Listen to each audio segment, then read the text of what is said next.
Hello everybody, how are you? How is the audio? I tried something out in OBS wherein you can separate the audio of an application now, like as a its own output option. So, am I still weaker than the game? Or is it just right? Hi, please let me know. Onegai shimasu. Onegai shimasu. Oh my god. Onegai shimashuru. Tan tan tan tan tan tan tan tun tan tun tan tun chun chun cha chupa chan chun chun chun chun tan. Seems good so far. All right. Okay. Hi. Oh god, my phone's playing my stream. Lol. So just let me know if ever it's too weak or vice versa. Ne? Hi. Okay. Ikimasu yo. Good evening! Magandang gabi sa inyong lahat. Konbanwa. My name is Anzu, and I'm an apricot that delivers packages from me to yo. Tan tan tan. And today we're going to be continuing the Great Ace Attorney Chronicles! Hi! So I believe this is the combination of the first and second Great Ace Attorney games, like the ancestor of our dear Phoenix Rat. Hi. Oh, really? The game is a bit low now? Oh-ho! Kore wa ii desu ka? Is that better? Or is it still a little weak? Let's put a bit higher. There we go. Alright, let me know if it's still imbalanced. Since it's a new option in OBS. Hi. Alright. So, today we'll be continuing episode 1. Alright. Okay. So, the new witness is the female character that's been eating with the doctor that we are accused of killing. Hi. Oh my god, Oni! Oji! I almost said Oni-san, that made you younger. Oji-san! Oh! Welcome. Welcome. Hi. Well, let's continue our objection in this life.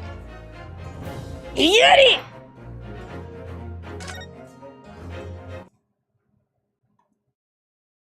I believe we had a recess time, so it was a break. 22nd of November, 11:38 a.m. Supreme Court of Judicature, Defendants Antechamber. I still don't know if that's antechamber or ante. I'm so sorry. Antechamber 5. Hello, Kazuma. I missed you. I mean, excellent work, Yunosuke. That was superb. My heart was in my mouth the entire time. It was almost unbelievable. I mean, looking at you in there. You're drenched in sweat, your eyes popping and your knees knocking, and you were grinding your teeth. It was a grim sight, but before I knew it, you'd started finding inconsistencies in the testimonies. I think you might have a natural talent for being a lawyer. Forget it, it's terrifying. If I get through this, I don't ever want to see the inside of a courtroom again. I don't know how to do his laugh. Anyway, it looks like we've exposed your phantom lady at last.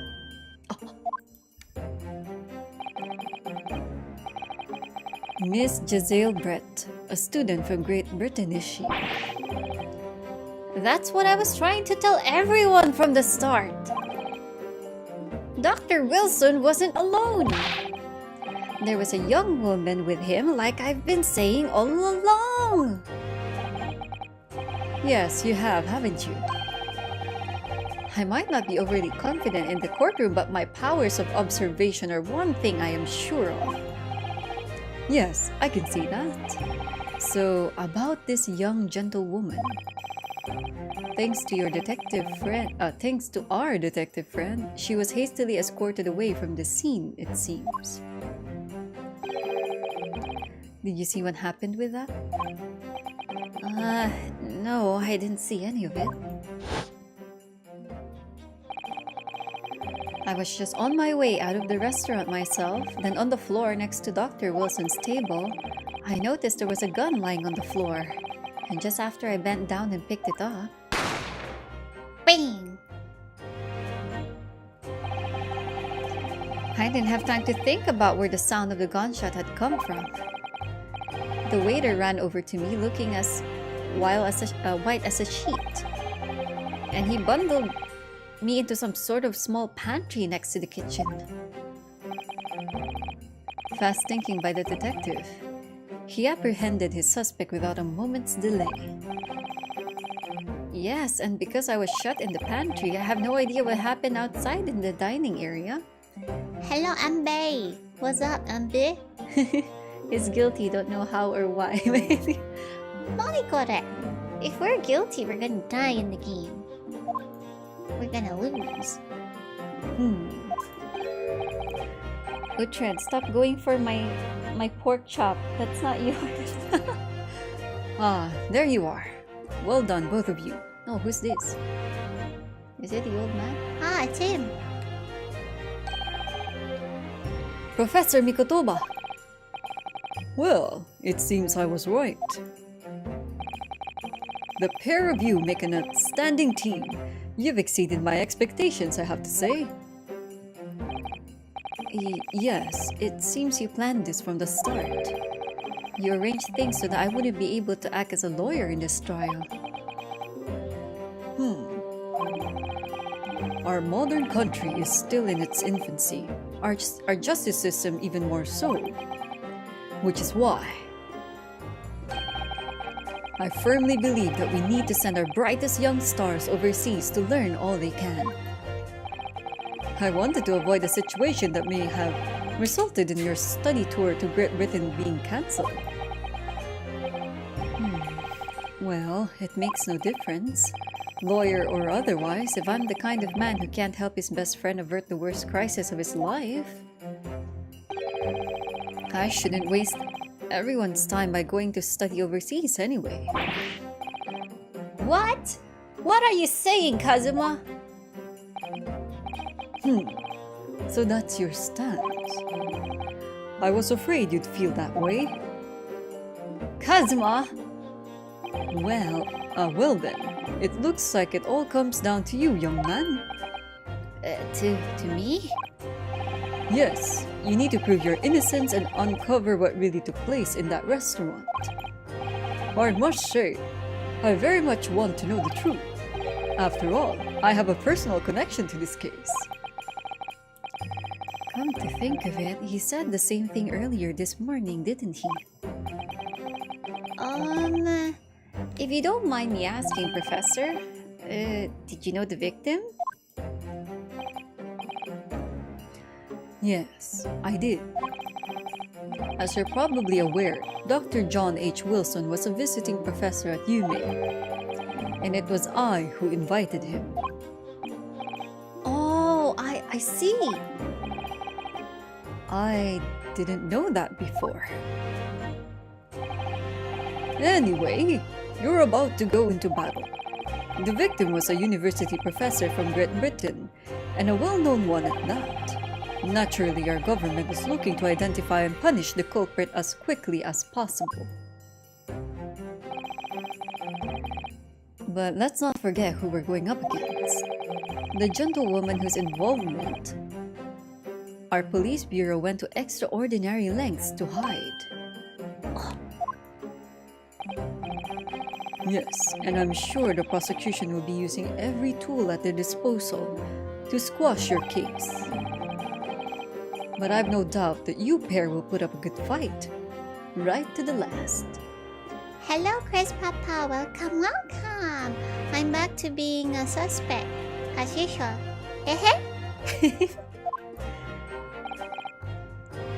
Best of luck.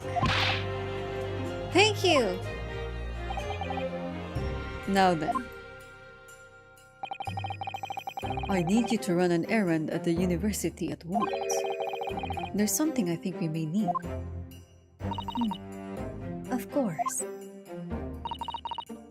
Good luck, Kazuma-sama. I don't know if she's like elegant or what. Defendant Naruhodo! Court recess is over! Please make your way back inside the courtroom at once! I don't know what to give them as a voice. It's time. Let's get back to it, partner. Let's go in there and deal a decisive blow before those old fossils knows what hit them. Kazuma? What? Thank you. Really? What for? Well, if you hadn't said you believed me, then I'm fairly sure I'd already have been found guilty by now. Look, I have faith in you. Thank you so much, Kazuma-sama. I mean... Yes, of course, faith in Ryunosuke, of course, hi. As a lawyer and as a friend.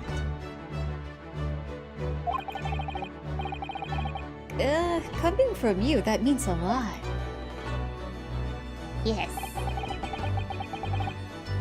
If I'm found guilty in this trial, he's really going to give up on his dream of studying abroad. That's the kind of true friend he is. So this isn't just my battle anymore. Whoever we're up against, we absolutely cannot afford to lose. Yeah, of course, we can't let Kazuma-sama down. I mean... Alright then. I'll save the thank yous for after the trial. You can treat me to one of those sukiyaki meals I like from Yume Cafeteria on University Street. It's a date, Kazuma-sama. I mean, with an extra large portion, of course. Of course. I mean, yes. November 22, 12:09 p.m. Supreme Court of Judicature, Courtroom 2. I'm guilty. No, I'm not guilty. What you talking about? No, of course not.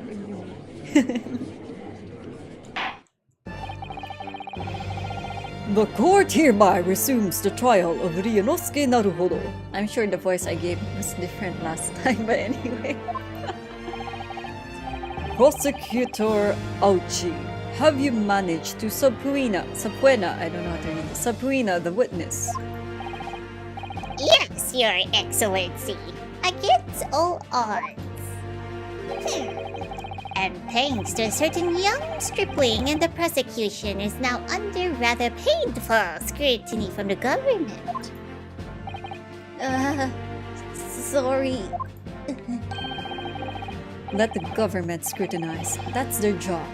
It's nothing to worry about.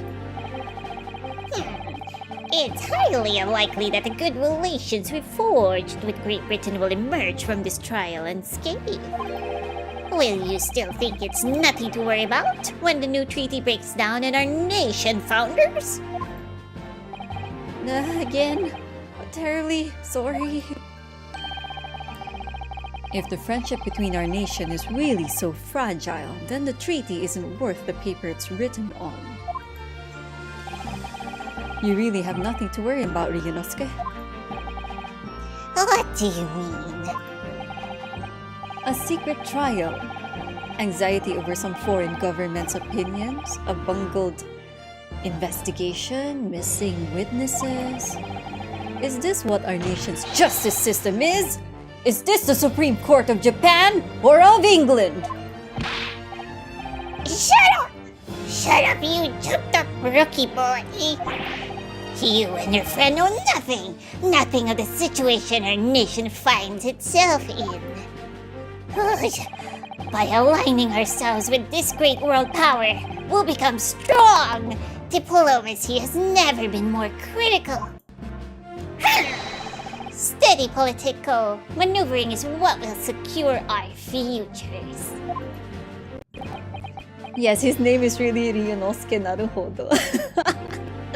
It's such a funny pun. I won't deny that I'm no expert. I'm just a student, and one who could arguably study harder too. But standing here now in our Supreme Court, there is one thing that I feel very strongly. A country that fails to uphold the truth in its justice system is a country with no future at all. Oh. Well said, Ryunosuke, despite the wide-eyed look of terror. You little brats! Thank you, Counsel. This court is the pinnacle of our nation's justice system and exists solely for the pursuance of truth. With that in mind, this trial will now resume with the next witness taking the stand.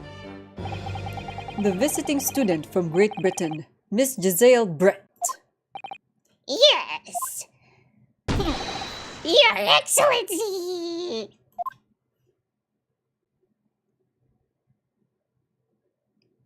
Oh, the game audio is dying? Oh, okay. Oh, she's pretty.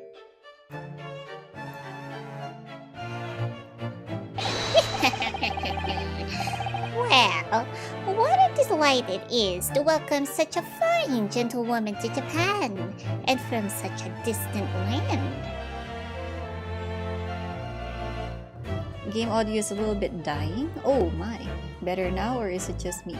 Well, parts of the game, the audio is a bit loud, and times it's quite weak. So there's no options in this game where you can make it louder or softer. Seems like it's something they didn't put an option with, which is strange. And yeah, a lot of people have noticed it. So even in like the Switch version of this game, the audio is quite soft. It's quite sad. The background music is pretty good. Yeah, it's pretty good. So it's kind of sad. So hopefully they would make a patch or something in the future where you can actually adjust the volume. Like even on my end, the BGM is a bit soft. I wish they could give you like a slider to make it louder. Ouch, he sounds like Gollum.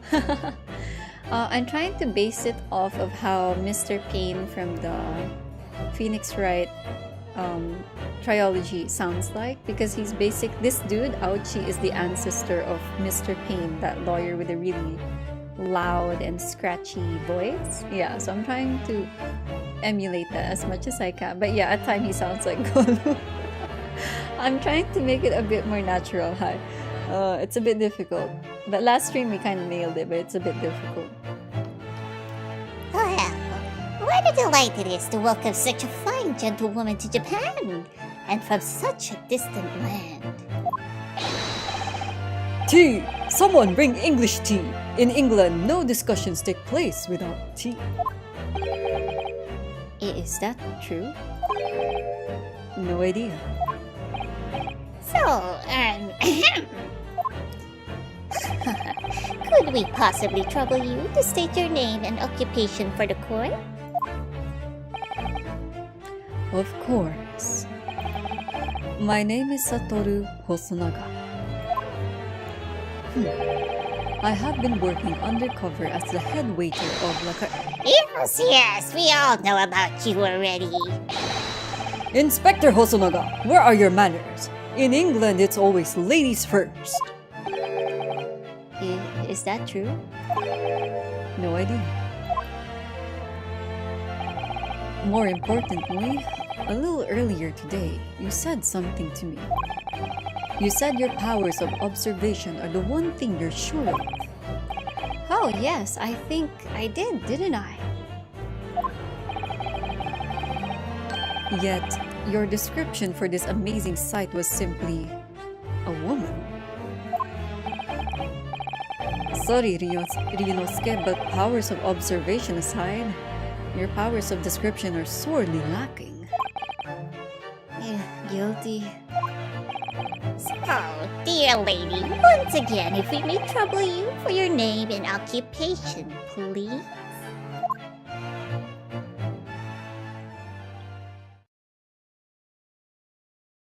Oh, she's so dramatic and cute. Oh my god, what is that scribbling? I'm gonna pretend that they don't understand English or something. My name is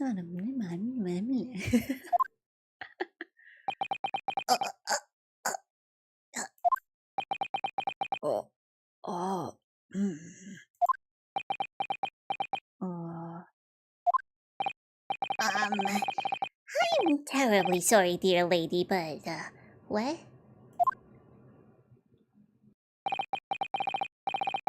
Oh, don't tell me she speaks like...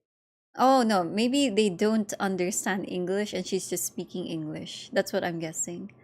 She's speaking cursive.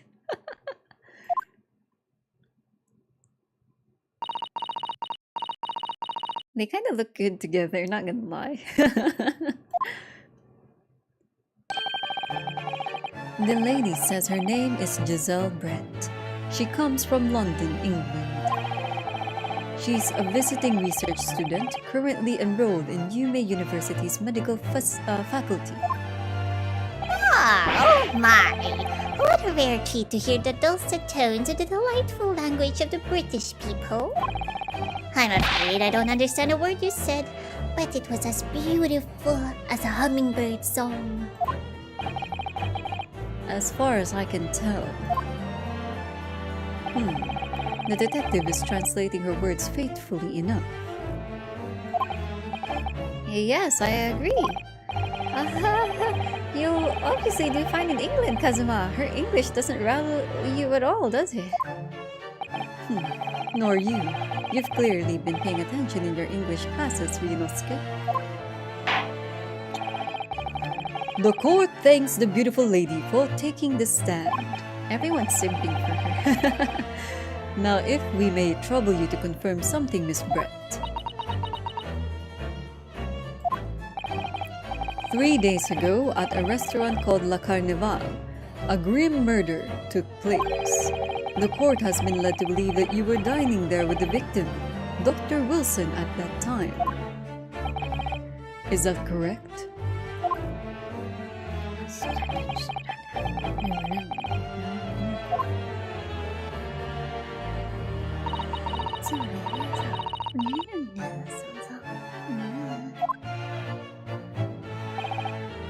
She says yes. Well, that's a very long yes. This could take some time. So even though she's studying here in Japan, she can't speak any Japanese. Actually, that's what I'm also thinking. It's hard to believe she would be studying here without knowing any Japanese.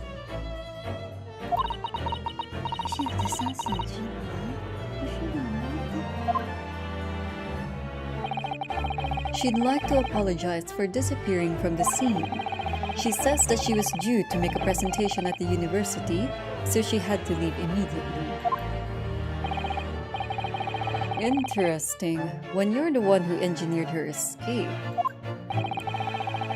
I was just following orders from the bureau. Now, dear lady, would you be so kind as to cast your eyes over this photographic print?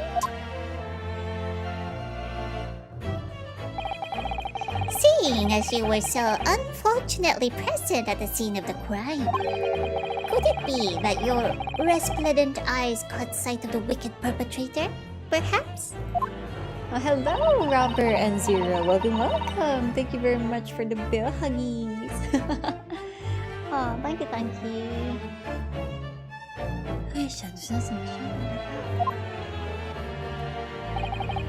Apparently, it was a very frightening and sorrowful sight. Do you mean to say? Yes, it would appear the lady did witness the crime. The very moment when the accused... witnessed the crime, sorry. The very moment when the accused standing right there in this courtroom shot the victim in cold blood. Oh my. Order! Order in the court! Did you hear that, Your Excellency? Here we have an absolutely conclusive witness statement. Well, it looks like it's clear now. Clear who our real enemy is. Oh, Unfortunately, I will have to ask you to formally testify, if you would please. Kindly tell the court the exact nature of this frightening and sorrowful sight you described.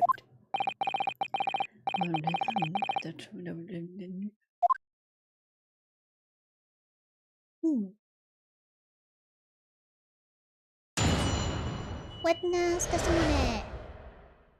A frightening and sorrowful sight.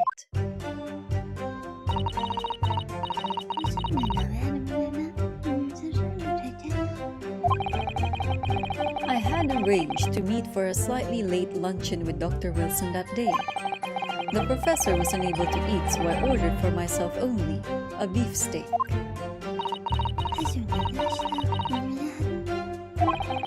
After a while, the accused came over to greet the professor and they got into a fierce argument. Then not long afterwards, the accused took the professor's gun and shot him right before my eyes.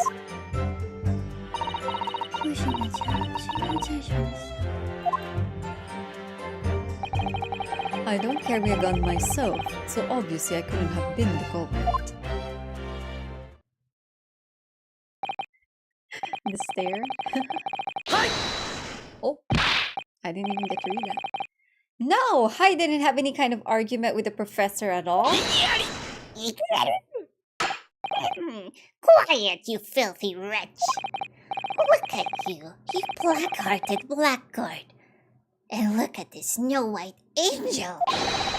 I'm sure even a dark-minded scoundrel like you can imagine those whose words the court is going to believe.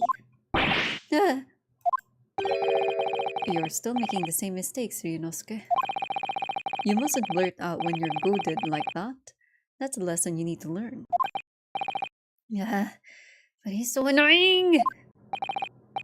Of course, I was at the scene as well. I took statements from this lady and the two witnesses who testified before and reported back to the bureau. It was decided that Miss Brett was not involved, so I let her go. The testimonies of the last two witnesses were completely worthless, however. Well, even so, on the day in question, the lady was wearing the same outfit as she is today. As you can see, there is nowhere about her person where she could conceal a firearm. I would think she could hide a gun almost anywhere in that outfit if she wanted to. Unless and until the precise location where the witness is to have hidden a weapon can be shown, this is a moot. There are no pockets in my outfit. I have nowhere to hide a gun. Those are the witness's own words on the matter. That's ridiculous. If only I was allowed to lift up her dress, I could prove it. Don't think of doing anything rash, Ryunosuke. But I didn't fire the gun I picked up. There must have been another gun there that day. You're right about that, which means this lady was hiding a gun somewhere. Side note, I definitely think she could hide it in her hat. The hat's huge. Yes, that's what we have to prove now. And to do so, we will need to pull her testimony apart.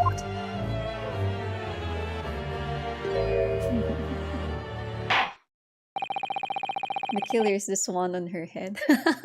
On her hat. The defense may now cross-examine the witness. Oh, yes, Your Excellency.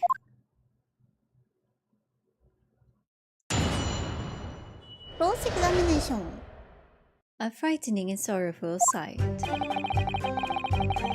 Okay, so she arranged to meet for a late luncheon. I guess we can press that. Cute.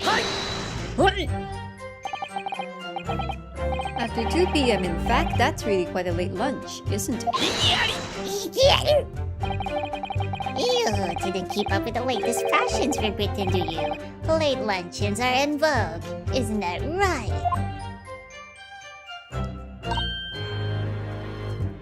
No. A decisive English no has quite a sting to it. The gentlewoman is currently working in the victim's research laboratory, it seems. So it was apparently a daily occurrence that they would lunch together. But on the day in question, the victim had another appointment at the clinic first. Yes, which we can prove from the medical report card that was submitted as evidence earlier. That is right. Miss Brett and the victim went to lunch following the victim's treatment, which is why it was so late. Ah, yes, that all makes perfect sense. Such wonderful logic. What a shining example of English intelligence this fine gentlewoman is. So you both arrived at the restaurant. What happened next? The professor was unable to eat, so I ordered for myself only a beef steak. Beef steak. Is that correct? Oh no. Was it letter R? No. Choto. Letter E. Okay. So she had a carbonated water and a steak. That's what's on the table. So I guess she's telling the truth. But she said only a beef steak? I don't know. Let's press. He was unable to eat, you say? And that was because he just had a tooth removed at the Hota clinic, right? That is right. You're supposed to actually check with the witness before answering. Was Miss Brett aware of that fact? It seems so, yes. She'd heard that the professor was to have some dental treatment. So that would mean that it was you who ate the steak pictured here. Isn't that right, Miss Brett? That's right, yes. The print you have there shows the table exactly as it was left after the horrifying events. Exactly as it was left? Dear me! What a harrowing experience. To have traveled to a distant island on the far side of the world and be embroiled in such a tragic incident. Have no fear, my dear lady. I swear I will crush the evil fiend that has subjected you to this terrible plight. So the victim, Dr. Wilson, had nothing to eat or drink at all? That is right. Other than some carbonated water. Just water? Yes, the professor was unable to eat, but he had been given permission to drink water. So it appears that the diners toasted their lunch with a glass of water each. They each raised a glass of carbonated water. What do you think, Ryunosuke, about the witness's last statement? Okay, so in the picture, there's no sign of other glasses whatsoever, so she's definitely lying here. It's very meaningful. Oh, what a big desk slap. I can do better. That last statement of yours, Miss Brett, has a profound bearing on this case. Well. How fascinating. Do tell us, what is this profound bearing,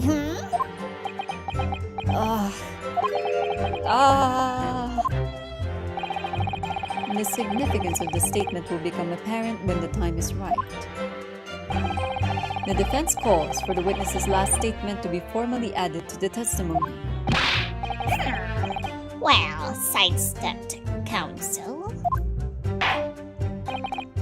Very well, Miss Brett. Kindly repeat what you just said to be added to your official testimony. Oh, that's cute, but I feel like she's sketchy. Gladly, she said.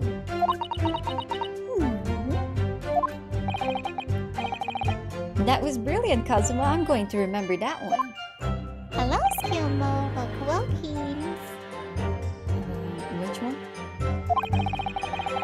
The significance will become apparent when the time is right. I could really use that phrase. I'd hope there are some more useful tips you're picking up from this experience than that, Ryunosuke. He looks so disappointed. I ordered a beefsteak for myself, and the professor and I said cheers over a glass of carbonated water. Okay, so if we look at the picture, there's only one glass, and I bet that's wine. I don't know. Even if it's sparkling water, there's only one. How do you present? R. Hi! Hi! That's it! Let me just confirm something, please. It's to do with this photographic print. Just a short while ago, you spoke of this print showing the victim's table at the crime scene. That it was exactly as it was left.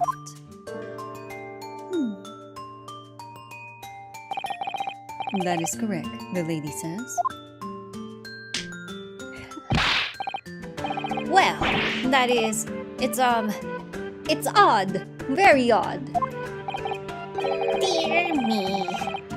What's odd? Is the defense inability to express itself? Ryunosuke, what is it about the print that looks odd to you? Well, obviously, it's the cheers. The cheers? Miss Brett just told us that she and the professor said cheers over a glass of water.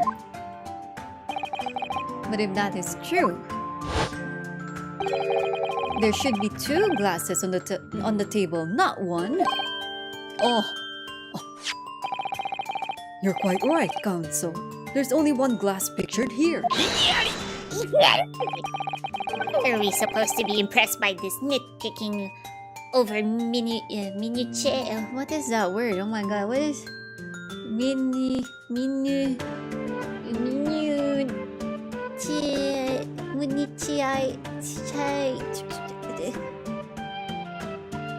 I'm gonna skip that word. I have no idea how it's...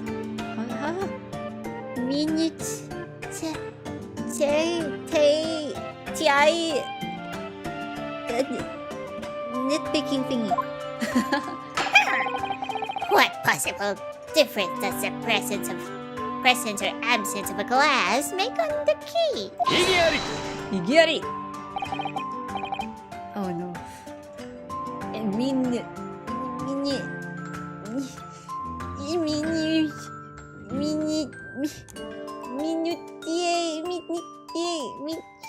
It is the thing, you say.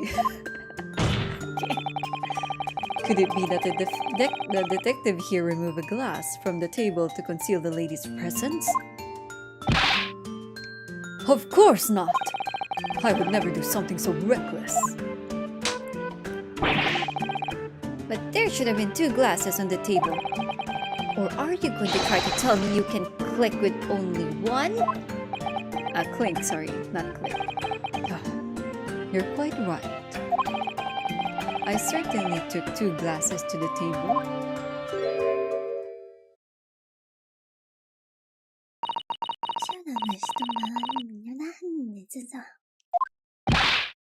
Inspector, what did the lady say? It would seem that it was Miss Brett who took the glass from the table. What? It was all so terrifying, everything that happened. I panicked and thought I should try to hide the fact that I've been there at all, she says. Good gracious!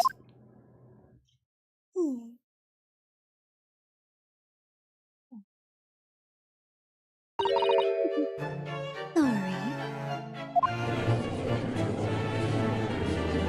Man, they took the whole swan theme seriously on her outfit.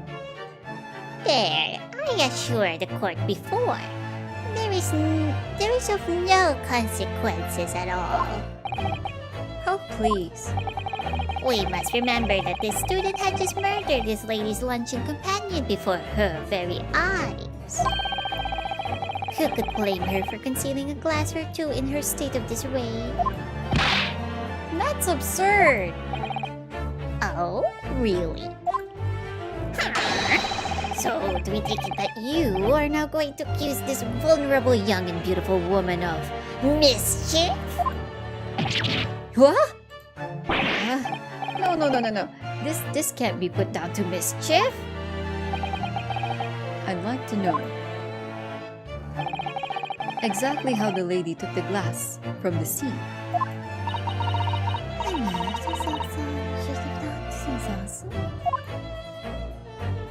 I feel like I'm learning to talk in Simlish or something. You know, the language of Sims in the Sims game? It would seem that she slipped it into a small handbag she was carrying. A handbag, you say? Yes, Your Excellency. A small handheld pouch commonly carried by well-to-do women in England. So, the beautiful lady has very graciously explained how and why she removed the glass from the scene now. However, the fact remains that this glass has absolutely no bearing on the case.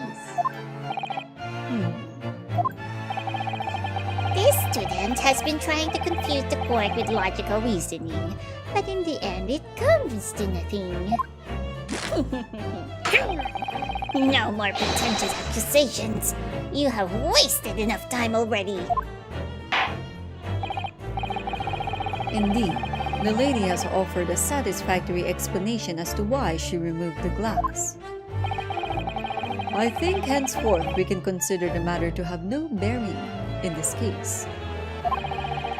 Counsel for the defense, are you in agreement?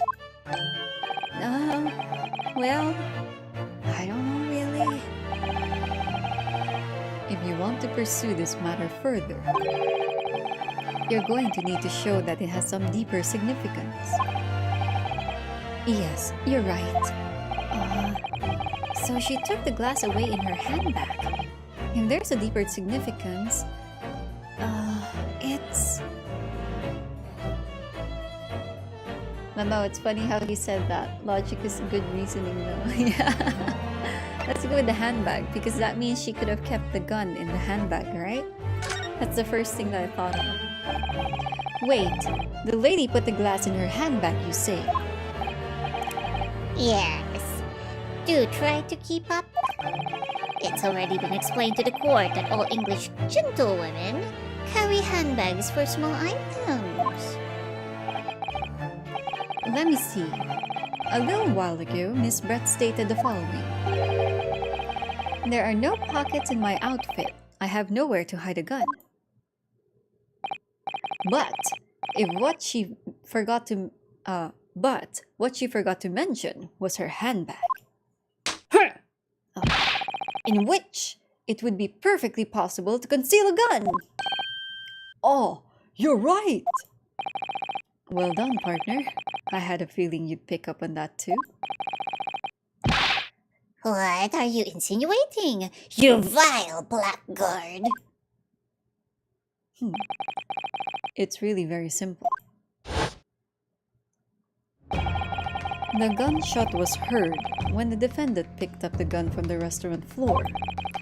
As he didn't fire that gun, we can deduce there must have been another firearm at the scene. The true murder weapon, if you will.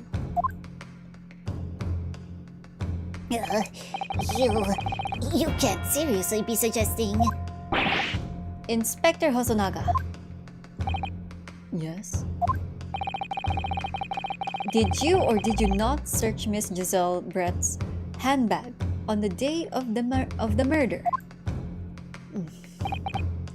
No, sir, I did not. As I thought. In other words, another gun, the one that was actually used to kill the professor, could have been hidden in Miss Brett's handbag.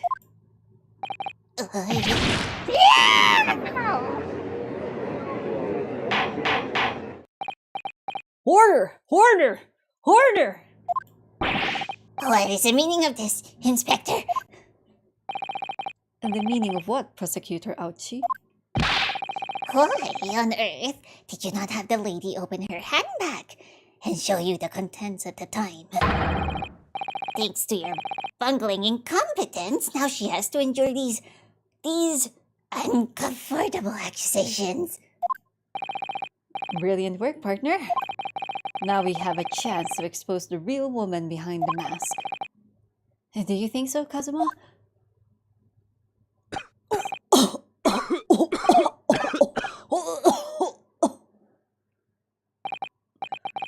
Well, what a sorry situation. Clearly you have no faith in the police. Yeah. As I said, I did not search the lady's handbag after the shooting. Simply because it was unnecessary. Unnecessary in what way? I ought to thank the student lawyer, really?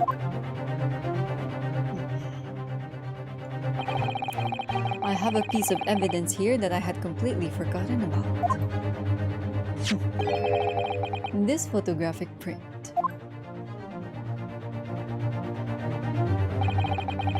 This print is of a photograph that I thought would be prudent to take immediately after the shooting. Nani? Oh, sorry. I pressed the options by accident. As you can see, it clearly shows Miss Brett's handbag. Well, I never! You can see right through to what's inside! Yeah, that's right. Our theory is the officer here has tuberculosis. And I think that's reasonable to assume because during the time period this is set in, tuberculosis was pretty a bad thing in the past in different countries, like including Japan. There were a lot, especially farmers, if I remember right, who ended up developing tuberculosis from working so hard or the harsh winters and stuff. That's what I know. Yeah, so convenient too. Apparently, meshwork bags like this are the height of fashion in London at the moment. So the contents are clearly visible. Exactly. So there was no need to search the lady's handbag. If there had been a gun inside, it would have been immediately obvious. Yeah. As you can see, there's nothing to imply Miss Brett's guilt here.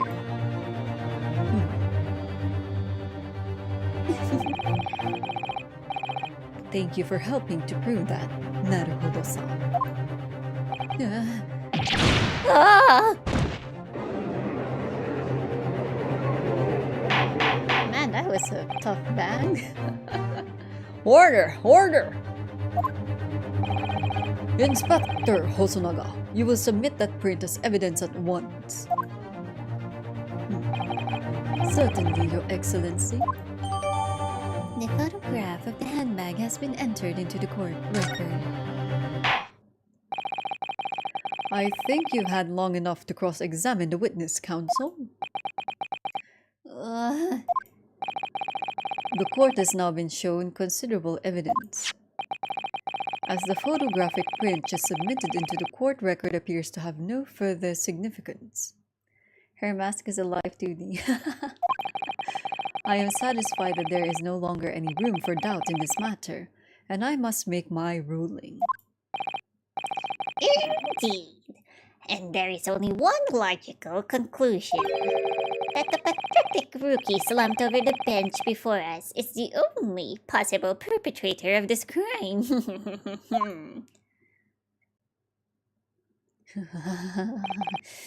No. Just when I thought I was beginning to turn things around, I'm in a worse situation than I was at the start. Oh, look at him, so distressed by his boyfriend's, his friend's situation. Kazuma? I'm sorry, Ryunosuke. Now that the cross-examination of the witness is over, there's no way to force the trial to continue. What? You mean this is it?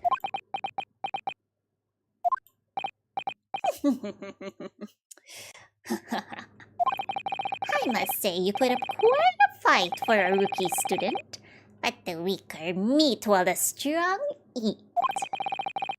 You were wasting your time. There is no way to defeat true justice. A fact you can chew on to your heart's content from the inside of yourself. This can't be happening. Am I really going to be found guilty of a crime that I didn't commit? Oh, thank you for the watering. And Kazuma. His dream of going to study in Great Britain will slip through his fingers. Oh, Kazuma. What? Is there really no chance now of turning this trial around? You heard the judge. There's nothing about the last photograph that the detective produced that we can contest. Which means there's no basis on which we can argue for the trial to continue.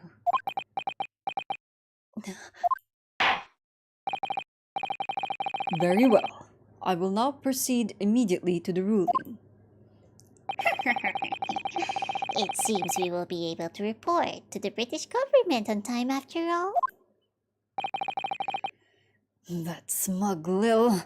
Oh, look at him, trying to defend his waifu. I mean his mama. His boyfriend. I mean his mama. His best friend. Hi. Ryunosuke naruhodo. Having considered all of the...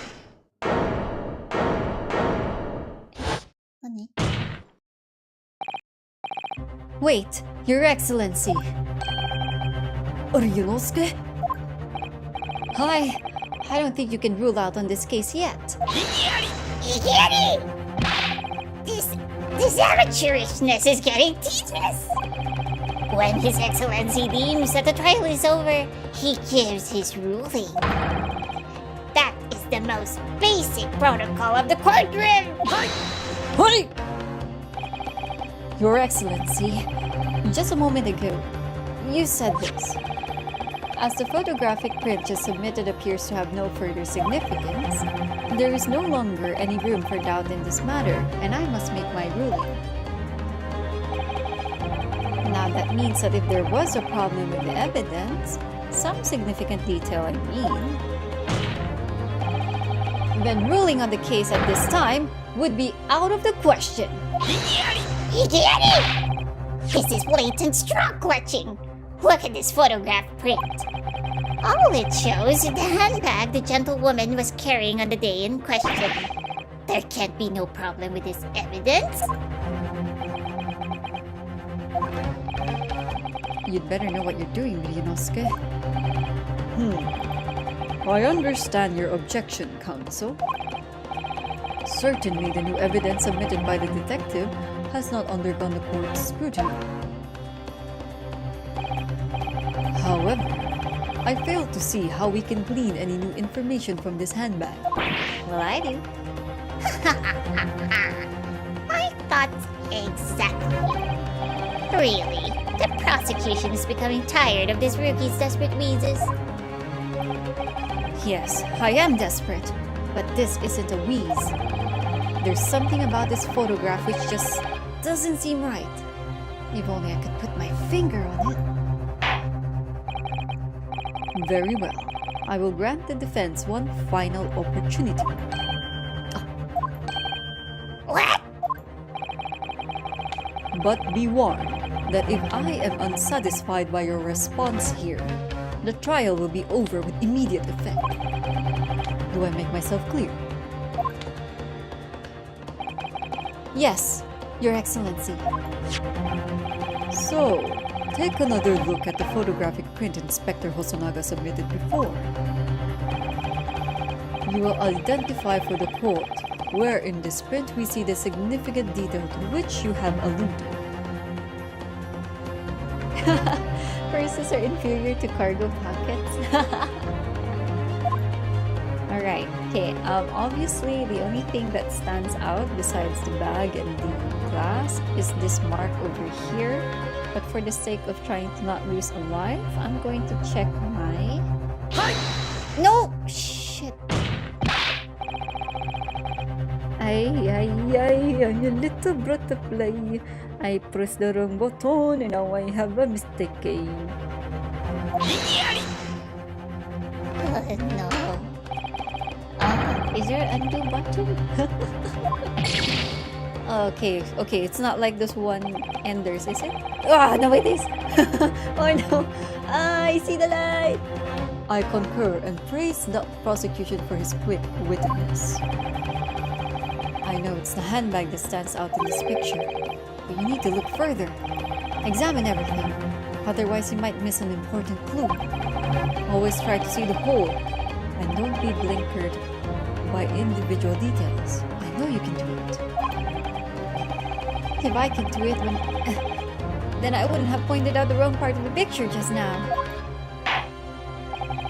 Well, unfortunately, I must do as I promised. You had your chance, Counsel. Mata! Oh my god, Choppa! I had goosebumps. Ah! Katsuna! Choppa! Oh my god! Did you hear his wonderful voice say Mate? Oh my god. I'm replaying it in my head. I'm so sorry. Wait, Your Excellency. The court should give consideration to the fact that this man is an amateur. One more chance. Please.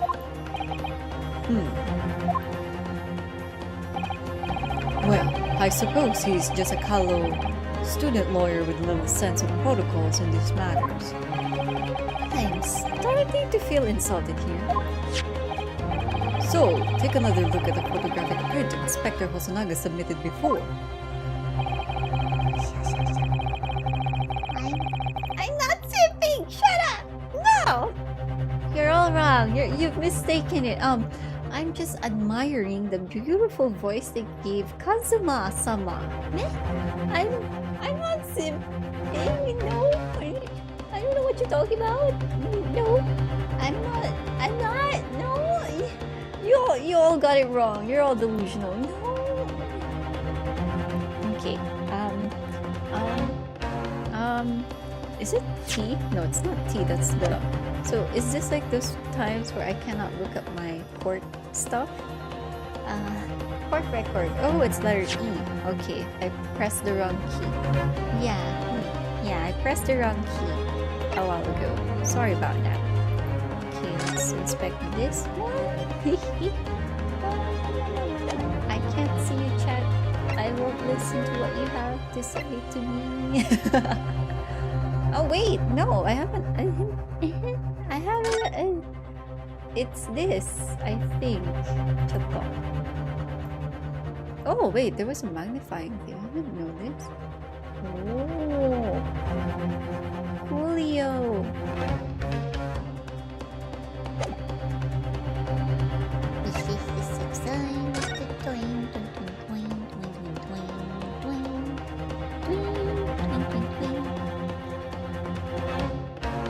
Oh, wait.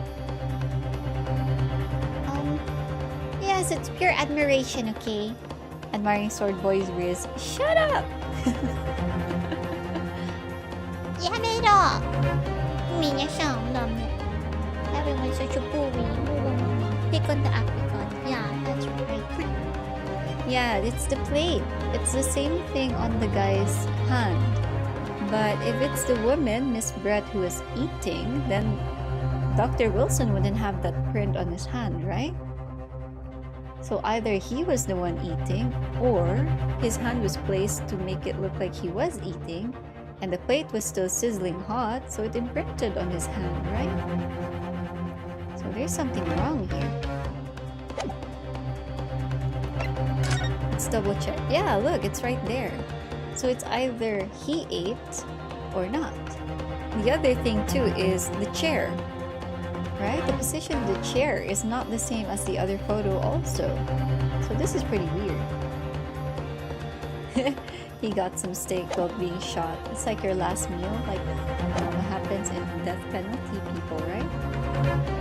Skyrim logic doesn't work.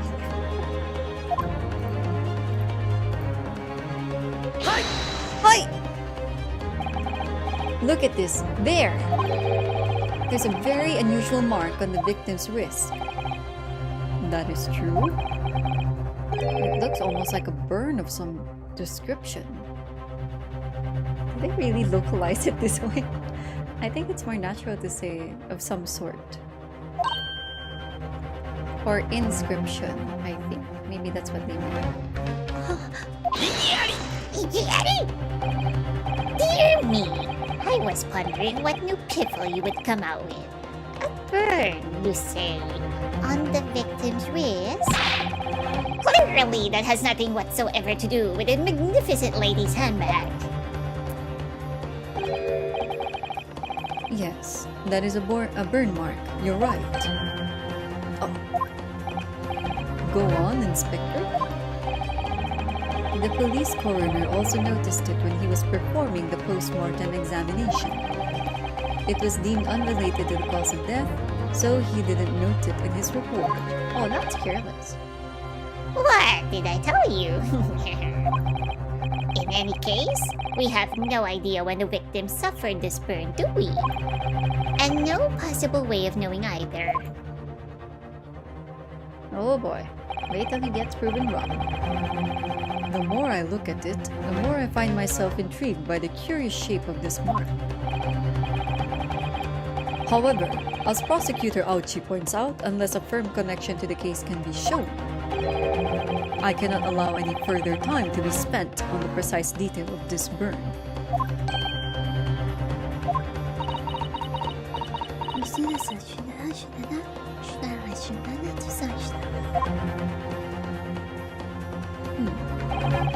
Excuse me, Your Excellency.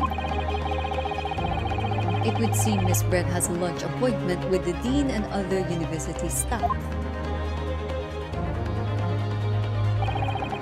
She would like to know if she may be excused from the stand now. Well, of course, dear lady. We shan't hold you any longer. I'm quite sure His Excellency is about to give his final ruling anyway.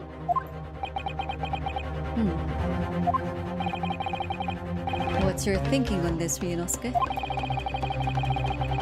Do you believe this burn does have something to do with the case? To be honest, I'm not really sure. But if I don't keep pushing, then it's all over. So I was thinking I should keep digging and digging in the hope that I might uncover something useful. I guess they haven't realized it. Yes, you're right. I am?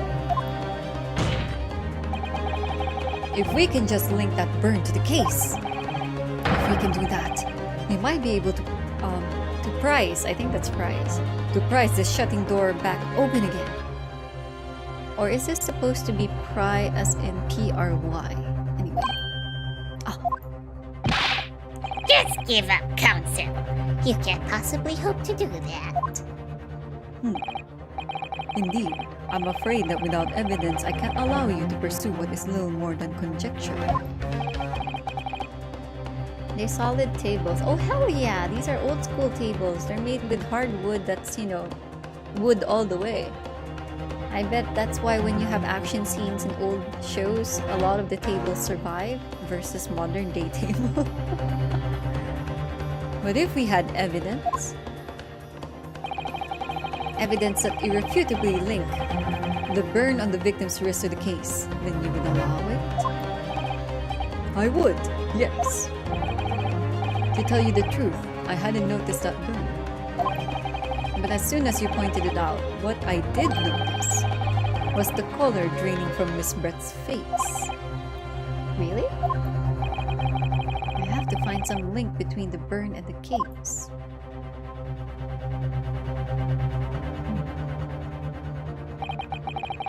This is the moment of truth.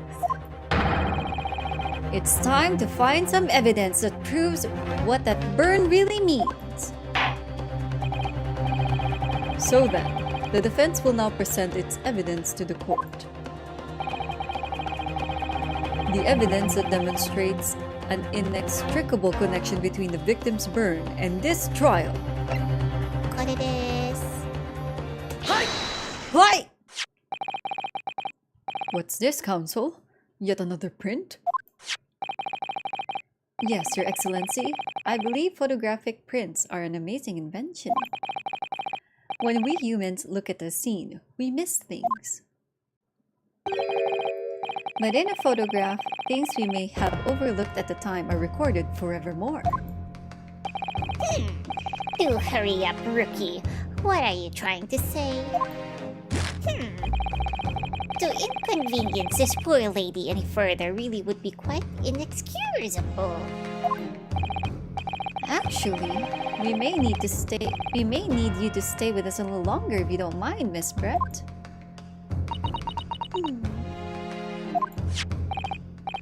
You see, it's very clearly visible in this other photograph. How did the victim come to have that unusually shaped burn on his wrist? The reason is recorded here forevermore.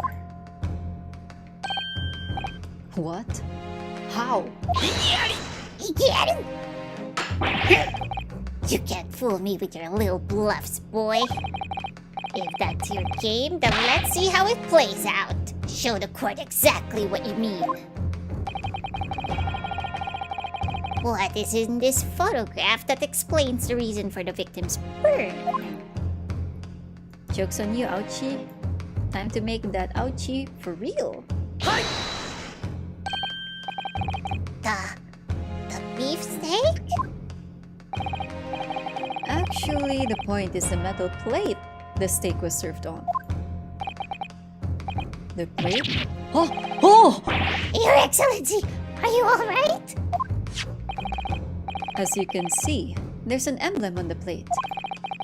I would guess it's some sort of trademark of La Carnival. Oh! I like making those small noises, sorry. This emblem on the plate. And the victim's burn are exactly the same shape! Ryunosuke, you're a genius! You're spot on. Which means the victim must have suffered this burn while he was present at the restaurant. IGIARI! But even if that is the case, we can't know if it happened on the day in question or not.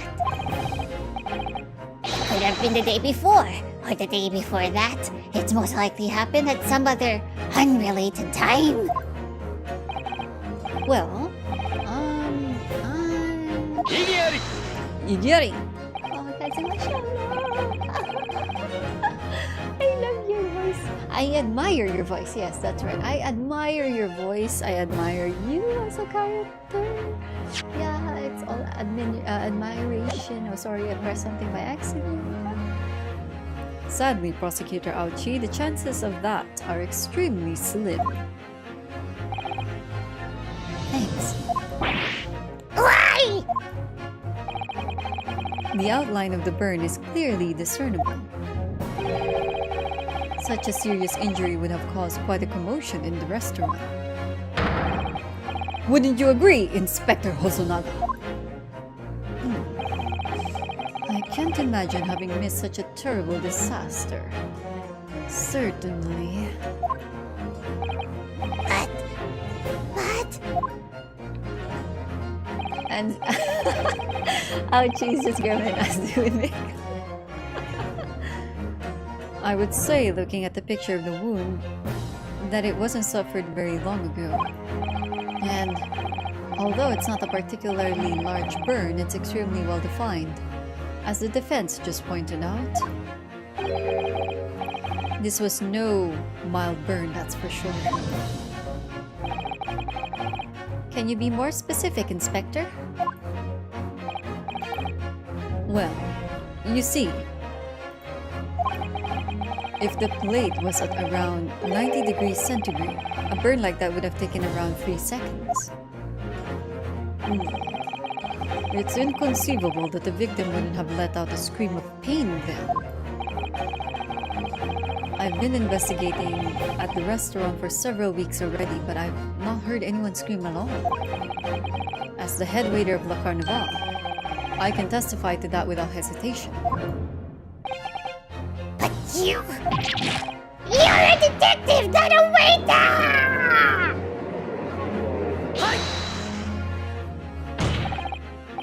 There you have it. Something isn't right here. As the detective said, anyone who burned themselves on a piping hot plate for 3 whole seconds would scream in pain. And there's no question of that. And yet, Inspector Hosonaga never heard the professor scream. Not on the day or any day before it. That's right. And the strange thing is, on the day he was shot, I didn't hear him cry out either. What are you suggesting? Well, if the professor had carelessly laid his wrist on the plate for anything like 3 seconds that day, that would be beyond careless, I think, Counsel.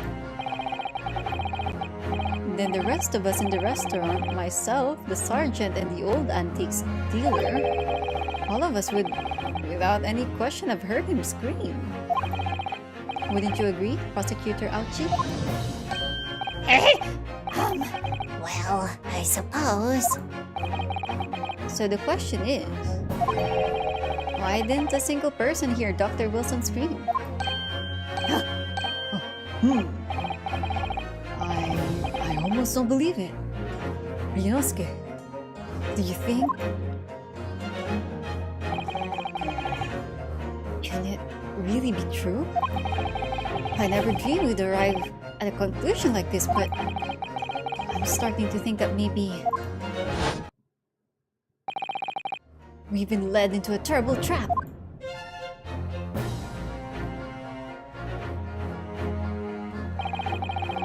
There's only one explanation I can think of to make sense of this apparent impossibility. On the day in question, when he suffered a burn to his wrist, Dr. Wilson was already deceased.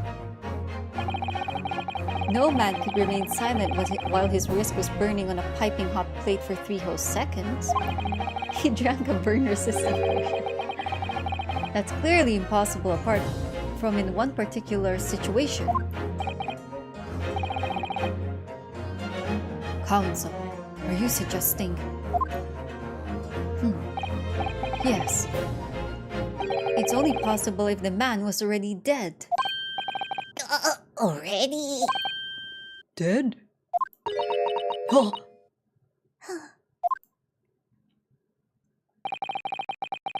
Knowing what we know now, it's the only possible explanation. When the beefsteak was brought to Dr. Wilson's table that day, the professor was already dead! That's madness! Order! Order! Order! Please, Counsel, explain this absurd notion at once. The victim was killed by a gunshot. That's right! That's absolutely wrong, Your Excellency! This is just another ridiculous ploy by the rookie student. But clearly he has no grasp of the facts. IGIARI! The IGIARI hits right in the ears. No, Professor Ouchi, it's you who has no grasp of the facts. I beg your pardon? As soon as it became apparent that the victim had suffered a burn while at the restaurant, this whole case was turned upside down. Or have you not grasped that yet?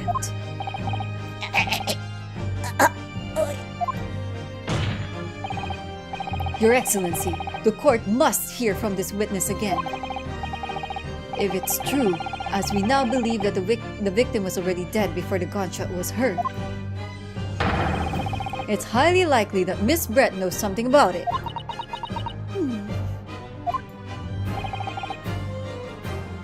Anzu, his eyes are up there. I don't know what you're talking about. Incredible! I certainly didn't anticipate this twist of events. I'm sorry to say, Miss Brett, that you will have to forget your luncheon engagement. But, Your Excellency! The justice system in our country may be in its infancy, but rest assured, all reasonable doubt must be dispelled before I am prepared to pass judgment. Thank you, Your Excellency.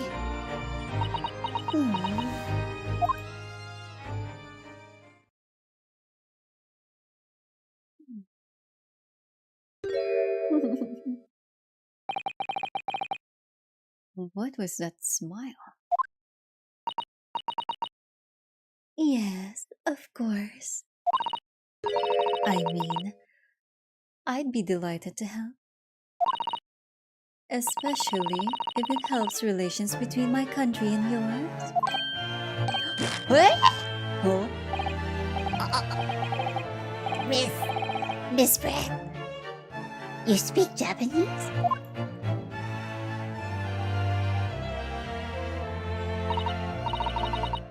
Well, of course I do. I am studying in your country after all. Oh, but then why have you been speaking through an interpreter until now? My mother tongue, the Queen's English, is the most refined and elegant language in the world. As a gentlewoman, I try to avoid speaking in your vulgar tones as much as possible.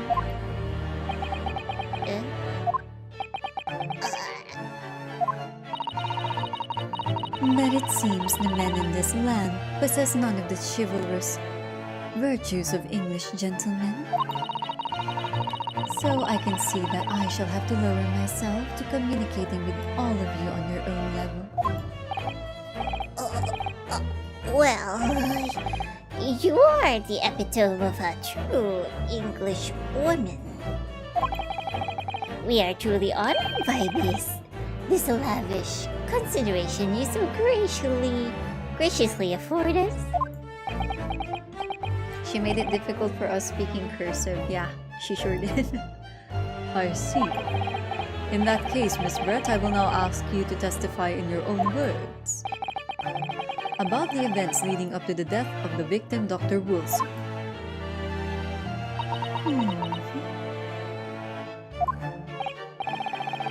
So we're finally going to hear her own words on the matter. Things are getting interesting, Ryunosuke. Witness testimony. The victim's death. Unfortunately, I have no idea when the poor man had burned his wrist like that. When the waiter brought my steak, the professor and I raised our glasses in a toast. As far as I've heard, the post-mortem report showed no other possible cause of death besides the gunshot. If there's some other way a man's life can be taken without leaving a trace, please do show me.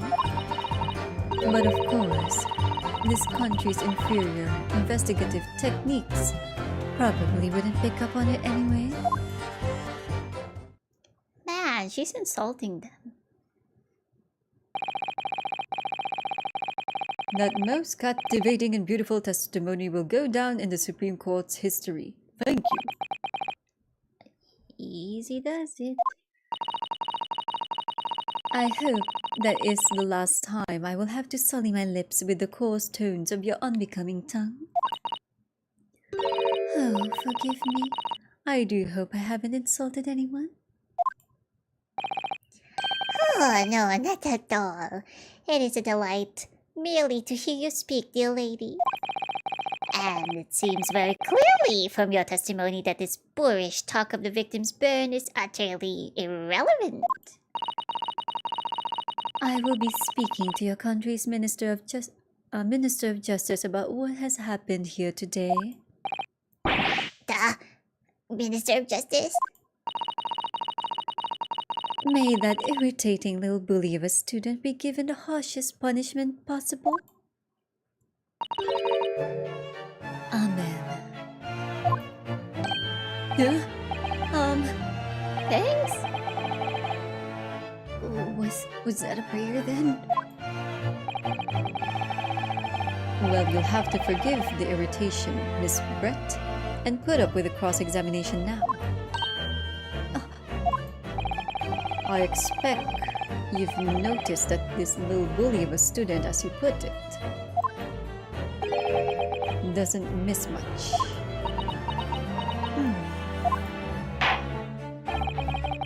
I'm sure I don't need to remind you, Counsel, that this will be your final cross-examination in this trial. If you fail to demonstrate any problems with this witness's testimony, I will be ruling on the case immediately. Is that clear?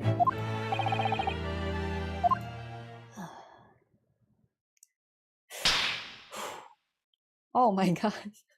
I do that also sometimes.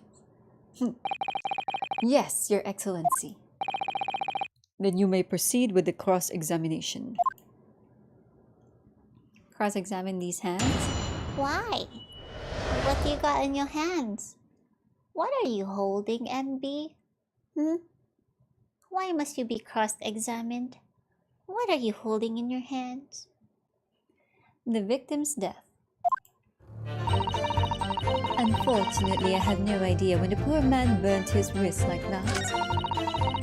When the waiter brought my steak, the professor and I raised our glasses in a toast. Okay, I want to press this one. As you testified before, you were drinking carbonated water, is that right? Dr. Wilson was only permitted to drink water at that time, if you remember. Which explains why he ordered that drink, correct, waiter? Exactly as you say, sir. Although...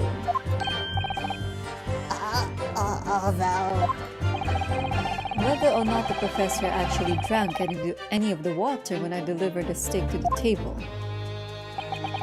I'm afraid I don't remember that. Damn you. I have enough English to understand that at least. For the benefit of others in the court, it means bless you. I think it means the exact opposite. Anyway, as far as I've heard, the post-mortem report showed no other possible cause of death besides the gunshot. Yes, it's written here in the paperwork. Fatal hemorrhage from ballistic trauma. Yes. Luckily for all of us, a little burn on the wrist isn't going to kill us. And as there were no other signs of trauma on the victim's body to indicate some other cause of death, it can only have been the bullet from your gun that put an end to this innocent man's life. But it doesn't make sense. The burn must have happened straight away when the plate was first brought to the table by the waiter. Yes, that is true. If it had cooled even slightly, it wouldn't have been able to make a burn mark. And if the victim burned his wrist on the hot plate as soon as it was brought out from the kitchen, then he must have already been dead at that point. And the fact is that the victim was killed by a gunshot to the chest. Until you're able to show the court evidence to disprove that, this is a complete waste of time! I concur. Prosecutor Auchi is right.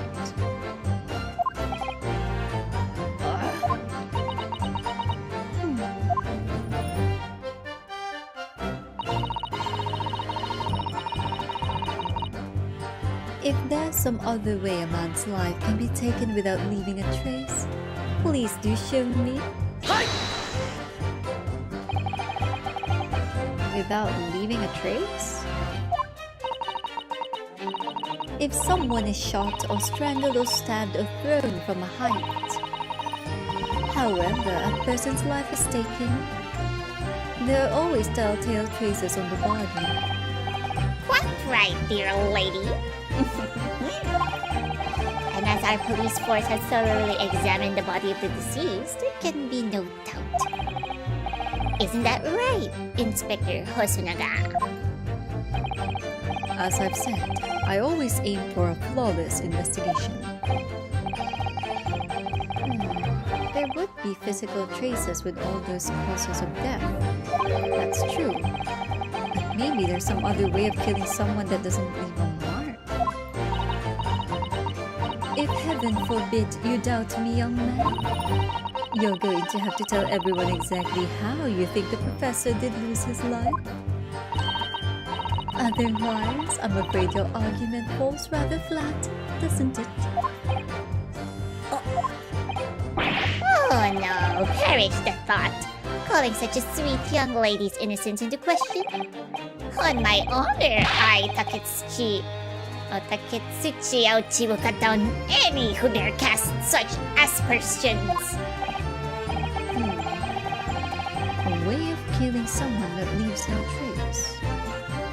Yeah, Aochi is a pun for the English word ouchie. And then remember, his successors later on in the modern timeline is Mr. Pain. And it's spelled as P-A-Y-N-E. So it's a pun for pain, as in, when you get hurt. We need some evidence to back us up here. Yeah, evidence. But of course, this country's inferior investigative techniques probably wouldn't pick up on it anyway.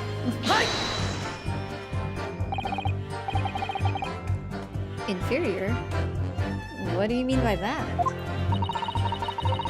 In the lands of the Great British Empire, the police store everything found at a crime scene for later examination. But in this country, you investigate once and that's the end of it, isn't that so? Quite right, La Carnival is open for business as usual today, just days after the incident. Exactly. Which means that even if the investigation takes a different direction, vital evidence may be lost. Oh, Hasunaga-san, what's up? Why you be coughing blood out of suddenness, out of nowhere? It doesn't even occur to your naive detectives to try to preserve the crime scene. I'm trying to be as tactful about this as I can, you understand? A killer blow. The lady is as formidable as she is beautiful. Calm down your tits, Aochi. She's like old enough to be your daughter. Amazing. Amazing. He's actually admitting our police may be flawed. Perhaps Prosecutor Aochi is finally starting to see sense. I very much doubt that. Still, there's something about what Miss Brett just said. There was a moment before when something didn't seem quite right.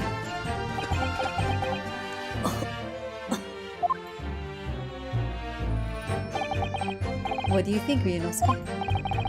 I think it's going terribly. No matter how much I press her, I'm not turning up any new information. Yes, as I suspected, she's a tough witness. We need to find a way to break her testimony or the cross-examination will be over. But that would mean I have to find a way. There must be some clue somewhere to help us to find a chink in her armor. Yeah, it's possible it's poison because they did drink something. So if it's true that they both drank something, oh my god, I had a flashback of old detective stories. They probably did have the toast, but the cup of the professor might have been poisoned. And the reason why she kept the cup in her purse is that's the cup the professor drank from. That's the cup with the poison. The one on the table is hers, the safe one. And maybe, I'm guessing it's a sedative rather than a poison. Maybe it's to put him to sleep, because remember, the gunshot wound is still the cause of death. So maybe he fell asleep and then got shot? That's my guess. But yeah, that's my guess. He got shot after being unconscious from the drink. It could explain why his hand was on the plate to get that burn, right? It fell on that part when he lost consciousness. It could explain the position of the fork and the knife. If you notice, it's a bit unusual. It's too far apart, right? So he probably slumped down his hands on the plate, got burned, and then got shot. Yeah. But the thing is that also bothers me. In the picture, he's facing away from the table, so it's obviously moved him. So I don't know if that was just for the photo, or was there like some staging there, but I feel like that's such stupid staging if ever. Kazuma. What, Ryunosuke? There is one thing I noticed. Something that's been bothering me. Bothering you? You mean about Miss Brett? Actually, no. About the person standing next to her, Inspector Hosonaga. The detective. Yeah, he seems to react a little strangely to Miss Brett's last statement. I was wondering if it might be significant, if it might present an opening maybe. Alright, I have an idea. Try pressing her on that last statement once more. If you think so, but this time instead of targeting the woman herself. Let's see what we can get out of the detective. Alright then. I wonder what Kazuma's thinking. I'll find out soon enough, I suppose, once I press Miss Brett on her last statement again. So I guess they made the whole first case like a full-blown tutorial. Wow. As someone who's played like other Ace Attorney games, I kind of know this already. Okay, so let's press that. Inferior? What do you mean by that? In the lands of the Great British Empire, the police store everything found at a crime scene for later examination. But in this country, you investigate once and that's the end of it. Isn't that so? Quite right. La Carnival is open for business as usual today, just days after the incident. Exactly. Which means that even if the investigation takes a different direction, vital evidence may be lost. Yes, there it is again. The detective's reaction is just the same as before. Up until now, the detective has been in the stand with Miss Brett as her interpreter. But things are very different now. For this testimony, the detective is just listening to what the Englishwoman has to say. That could be a golden opportunity. What do you mean? When people are actually testifying, they're usually very careful not to let anything slip. However, when they're listening to someone else speak, you find they often let their guard down. You're right. Look at him. He's lost in his own thoughts again. It's time to pursue the man in his train of thought. Sorry? Pursue? I'll explain how to do it now, Ryunosuke. It's all to do with the witness marker. What marker?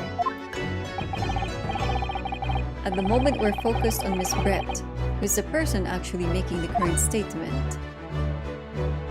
Oh, it's a slider, okay. But by moving the marker left and right, with A and D, you can turn your attention to other people in the stand.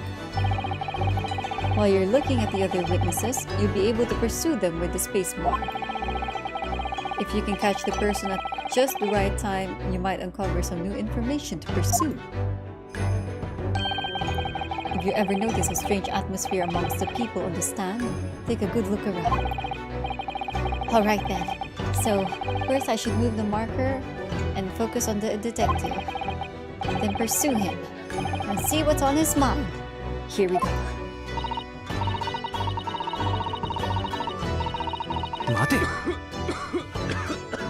Oh, so that's how Naruhodo sounds like. Oh, the A and D didn't work. Oh, there we go. Chotto! Chotto. The way to say excuse me. It's like, wait a minute, technically. I'm so sorry, I didn't mean to shock you. He really was lost in his thoughts deeply. It looked like you were thinking something just now, Inspector. Perhaps having heard what the lady next to you had to say? If there's something you'd like to say, please share it with the court. IGIARI! What is the meaning of this? It's the delightful Englishwoman who's testifying at the moment. If you can't find fault with her testimony, then the cross-examination should be over immediately. Is that how it works? Absolutely not. The detective is in the stand, which makes him a valid witness. Yes, not to mention the fact that he's intimately involved in the case. Inspector Hosonaga. Yes. Do you have something to add in relation to the statement just made by Miss Brett? Oh.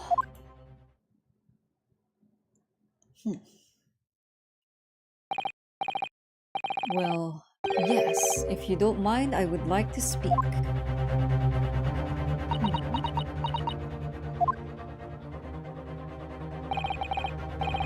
The lady is right. Our country's police practices are not as modern as those used in Great Britain.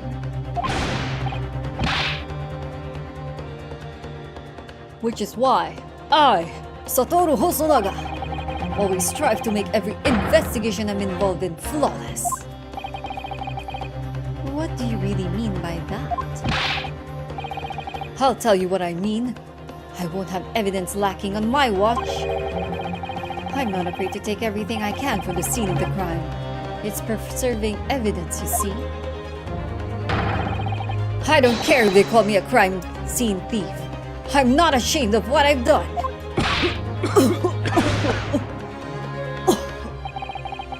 A crime scene thief? Well, it looks like the lady's remarks touched the nerve there. Take this, for example.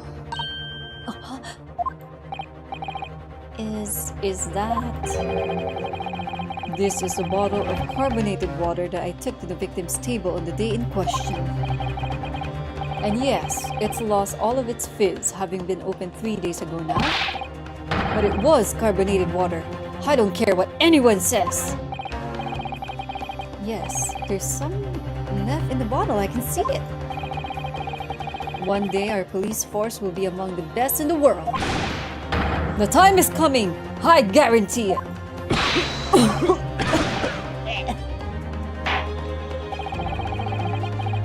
I can't say I condone the witness's actions, but I do understand the sentiment. The court will accept the glass bottle of water as evidence. Da-la-la-la. Oh, wrong game. He believes in the carbonated water. Yeah, we must believe in the carbonated water. Miss Brett? Can you confirm this is indeed the bottle from which you drank on the day of the victim's death? Yes, it was that bottle.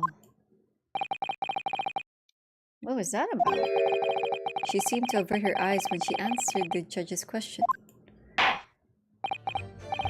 Very well. Counsel, you may resume the cross-examination. And the inspector will kindly control his fervor.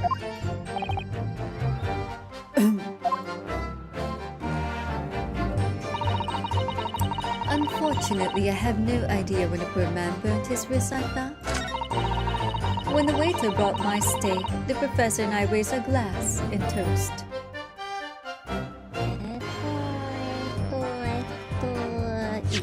I couldn't find the button.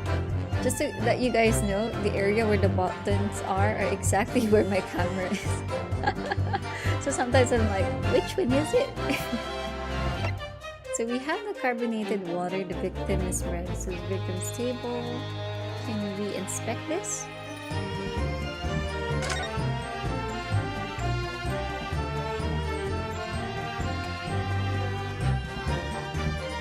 I'm more amazed the contents are not spinning.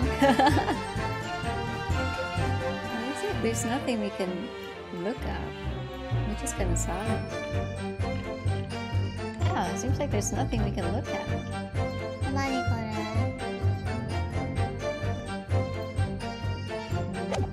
Let's go back. I know we have to present this, but which statement exactly? As far as I've heard, the post-mortem report showed no other possible causes of death besides the gunshot. If there's some other way a man's life can be taken without leaving a trace, please do show me. But of course, this country's inferior investigative techniques probably wouldn't pick up on it anyway.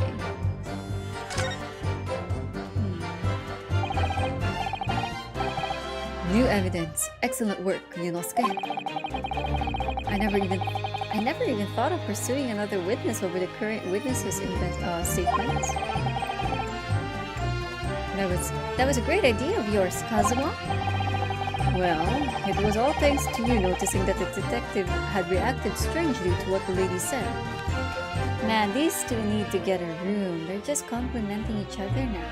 So cute. I never have guessed he had all that bubbling away under the surface. To be honest, you keep surprising me at every turn. Sorry? Oh, never mind. Oh, that's cute. So we know that Dr. Wilson was killed around the time the steak was brought to his table. And by some means, that left no physical trace of his body. If we could just demonstrate how it was done. Well, I do have one idea about that, but about how the professor was killed. Maybe I should just present the evidence and see what happens. But I don't know which statement. Raise a glass in toast. Let's try this statement. If it's not this one, then it's the one about having no trace on killing a person. Oops. Oh no, it's not this one. When it's an Ace Attorney game and the BGM goes on normally, then you got the wrong thing. It seems perfectly reasonable to me. Exactly. Perfectly reasonable in every way. Perhaps you should take a leaf out of the witness's book and learn to be more reasonable yourself. Alright, I just need to calm down and think everything through again from the start.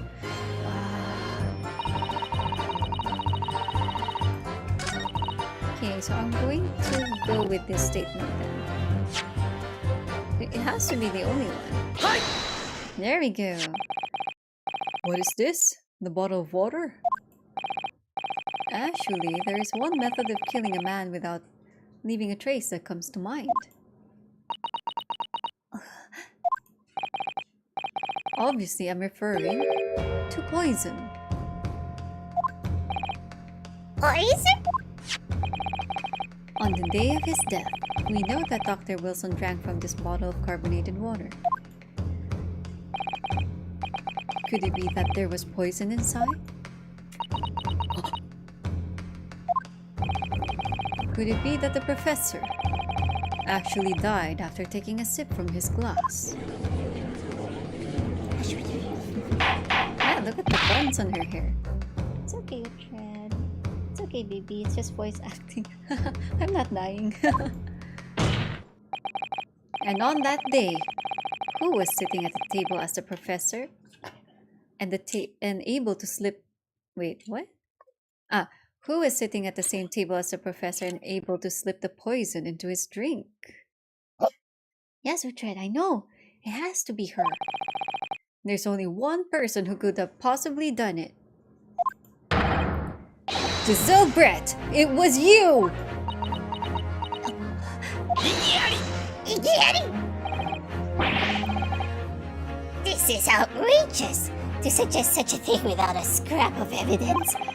You little rookie imbecile. Have you even considered the delicate situation our country finds itself in now?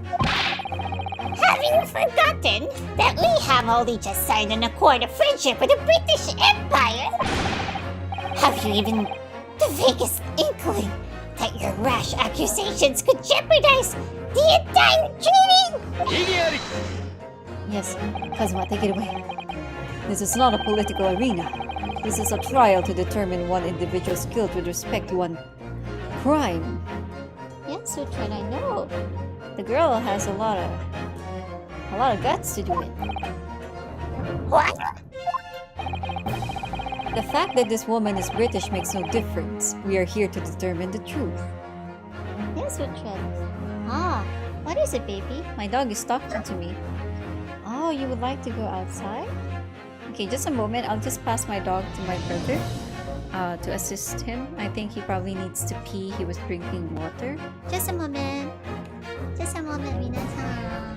So, while waiting for a short moment, let's just admire Mr. Kazuma here. A very good friend. Yes? Yes. Very good friend.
brother is already asleep. So I had to bring my dog outside myself. Let me just give him a snack for being obedient. Baby, just one.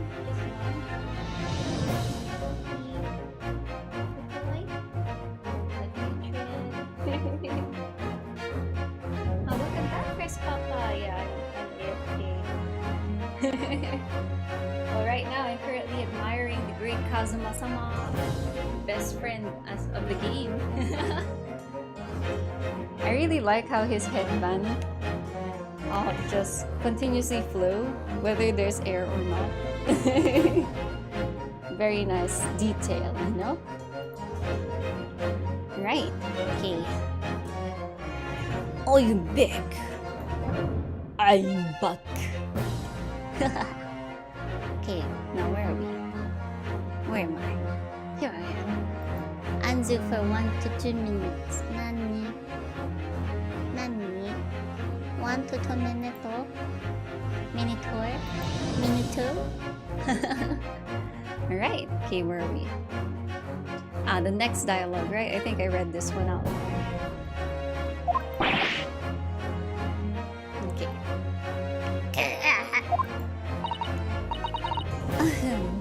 If I may...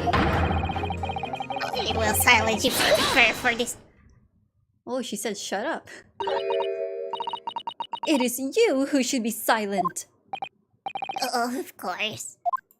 It's okay, I'm voice acting it. Dear lady! Where did that come from? She just snapped. It's okay, you tried its voice acting. I'm afraid I may have spoken unfairly before. I offer my most humble apologies. I'm sorry, my lady, to what are you referring? I described your police force as inferior. But no matter how inferior they may be, you still investigated this particular point thoroughly, I believe. The bottle, I mean, Inspector, and whether it contained poison or not.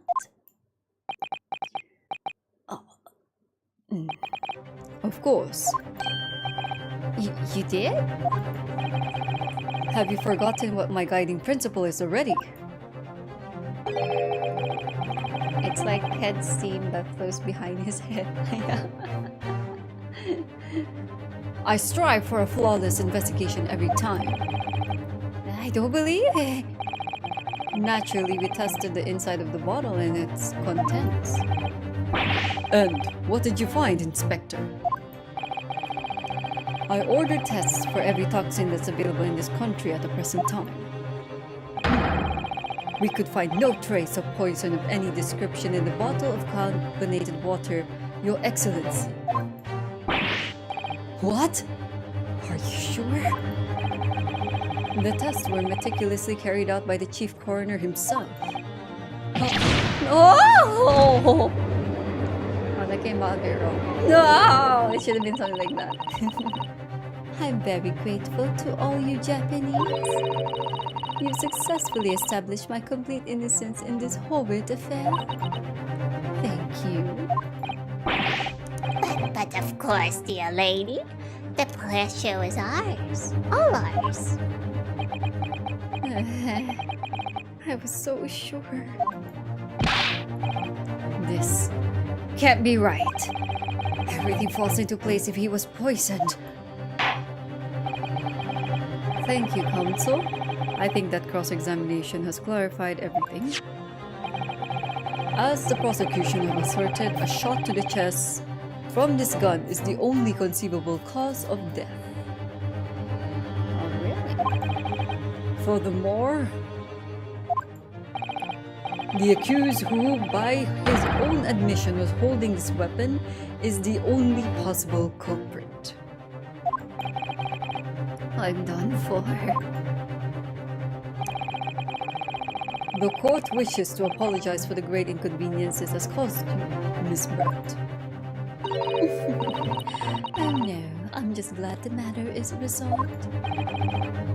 Before proceeding, I must ask the counsel for the defense. Do you have any further new evidence to present the court at this point? Kazuma. I'm sorry, Ryunosuke. I have nothing more. Well, if you'll excuse me now, I really must be leaving.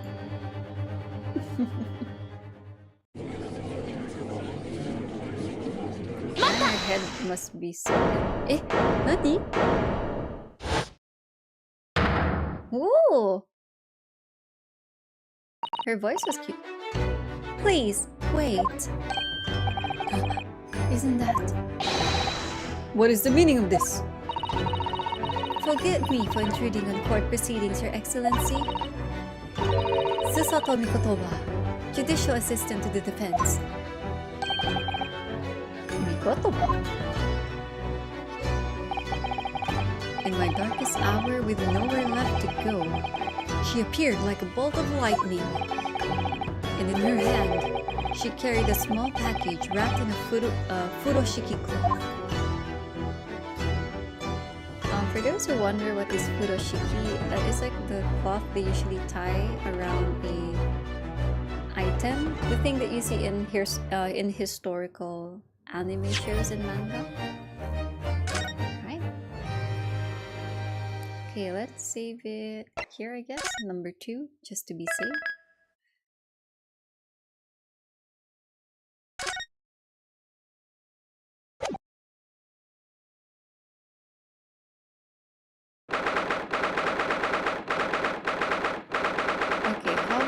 Been live 2 hours?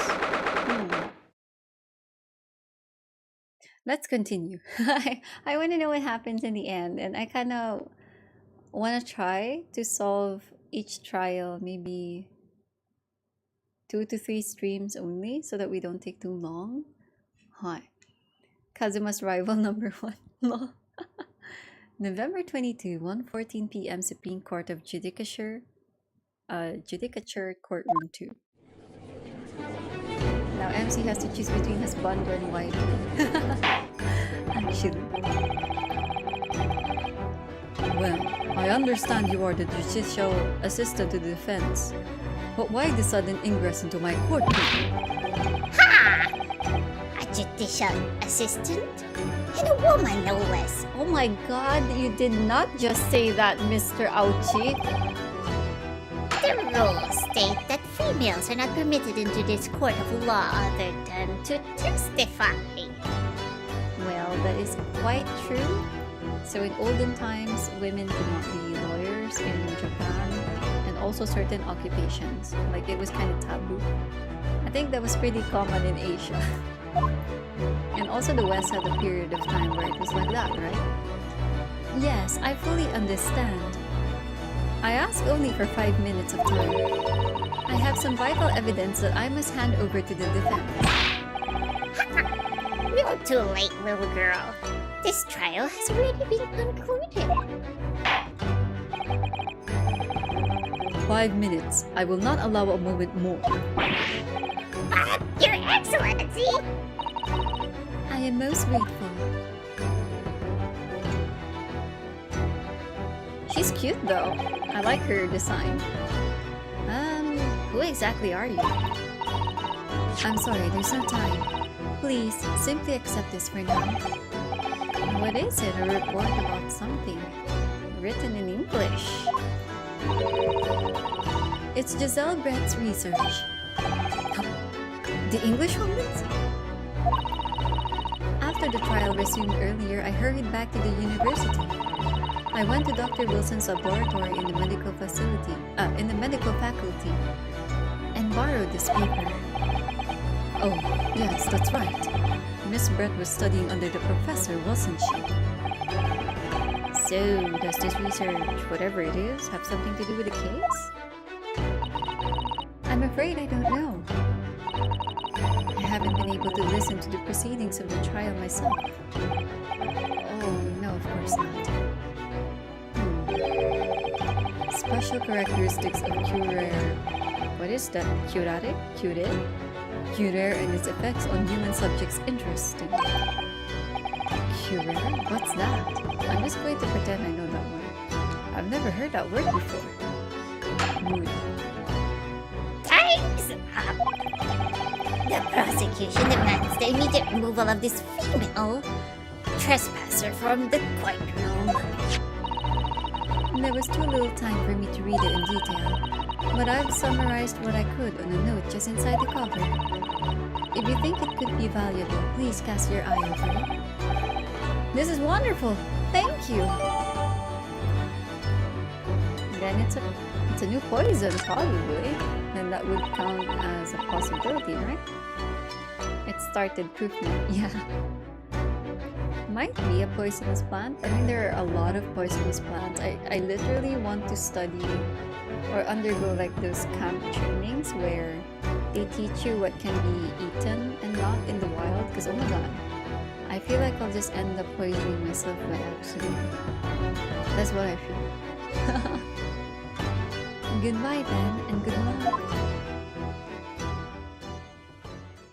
Whoa, she just faded. You've had enough. You have had long enough, counsel. We cannot detain our English guests any longer. Wonder if it tastes good? Maybe. I mean, why would people eat it still, right? I don't know. I asked the prosecution and the defense now one last time. Does either side have any further evidence to present to the court? I presume not, but... Okay, let's take a look at what that report has to say. Synopsis. A poison made from the bark of certain trees in the jungles of South America. The hunters of the region have used it since ancient times to incapacitate their prey. Whoa, okay. Effects. Instant paralysis of the entire body and subsequent death even in minutes. In minute doses. Oh. Tastes like hospital. Route of entry. The above-mentioned effects occur when the poison enters the body through a wound, such as that inflicted by a blowpipe dart. Wait. Okay. Okay. Due to its ability to render the human body paralytic, it's believed that the toxin could have application as an anesthetic. I get it now. However, a solution for the respiratory arrest caused as a result of the full body paralysis may be found first, or patients would die of suffocation. Oh my god, they used the poison as his anesthetic for his dentist appointment. It's not in the bottle. That's what I'm guessing. The prosecution has made its case convincingly enough already. Nothing more to add, Your Excellency. Inosuke, we're out of options here. This really is our very last chance. Yeah, I know. Your Excellency, the defense does have new evidence. That look. The unyielding stare of a true Japanese warrior.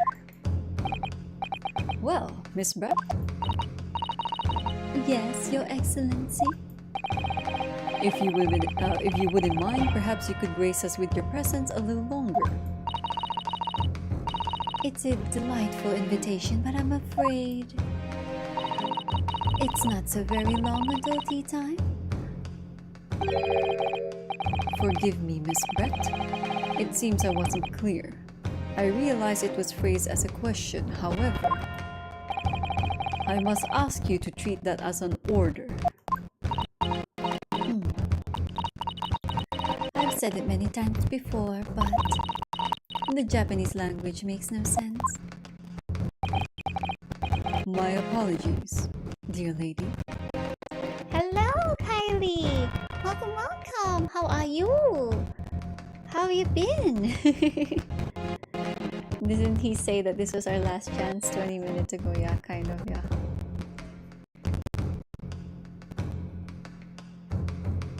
I hope you've been well, Kylie. Hi, welcome. For being a lawyer. This time, we're the ancestor of Phoenix Wright. There were a statement that the laughing gas was used. Yeah, that's right. We can contradict that. Or say it was there. But who knows? Maybe we can see what happened. You're doing fine. Oh, that's great. That's great, Kylie. Hi. Iyo. Hi. I apologize if I am ruining your evening with my very bad voice acting. Hi. But thank you for giving my stream a chance to be checked, ne? Hi. Nice to know that you came back, ne? Hi. Feel free to sit back, relax, and cringe at my voice acting. A little like could be useful if you could. So, counsel, what is this new evidence that demands the court's attention? Oops. Wrong key. Was it R? No. Yeah, it is R. Hi! Miss Jezaille Brett. We understand you were studying under Dr. Wilson at UMA University, doing research. Research by sheer coincidence, perhaps, into a deadly poison. What? Poison? Where are you going with this, counsel? A toxin known as Cuber, Your Excellency. Even the slightest amount of this deadly poison entering the body leads to instant death. What complete and utter nonsense. Kurare, you say? I've never heard of it. You wouldn't have done. What do you mean? Huh? I mean that you wouldn't have heard of Cuber before, for one very simple reason. It doesn't exist in our country. It doesn't exist? Correct. Which means, no matter what tests the police can do for toxins, they'd never identify Cuber. I'm not sure if I'm pronouncing that right, but to hell with it. Why? Because there is no test available here that can identify the presence of this highly deadly poison.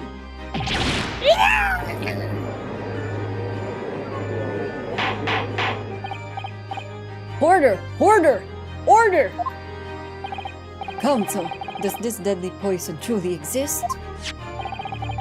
According to this report authored by the visiting research student from England, Cuber has long been used by the tribespeople of South America as a poison to lace their arrows.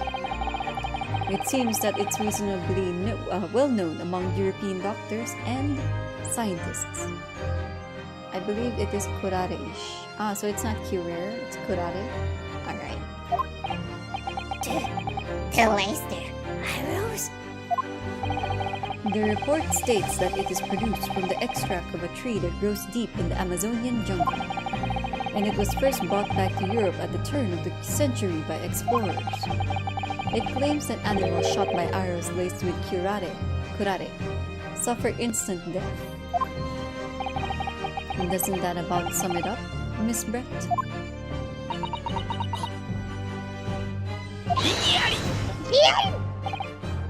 Trumpery! These aspersions are utter trumpery! To start with, if the victim had been administered some of this so-called deadly poison, he would have been squirming and writhing in pain, and the other diners would have surely noticed! That's true. What do you say to that, Inspector?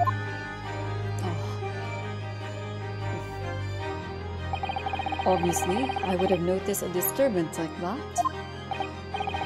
I don't remember anything like that either. I didn't notice the professor being in any kind of pain. According to this, however, it's the other way around. What do you mean the other way around? The very fact that the victim didn't show any visible signs of distress is evidence that curare was used. Explain yourself, counsel. The moment this toxin enters a person's system, it causes instant paralysis. In other words, afflicted victims lose all strength and are completely unable to move. Even if they were in total agony, there would be no visible signs of pain at all. Oh, how terrible! Obviously, if a man lost all strength in his muscles, he'd collapse on the floor. But with a chair under him for support, as Dr. Wilson did, the effects could go largely unnoticed. But I don't follow, Kazuma. And that's just paralysis. I thought the poison caused instant death.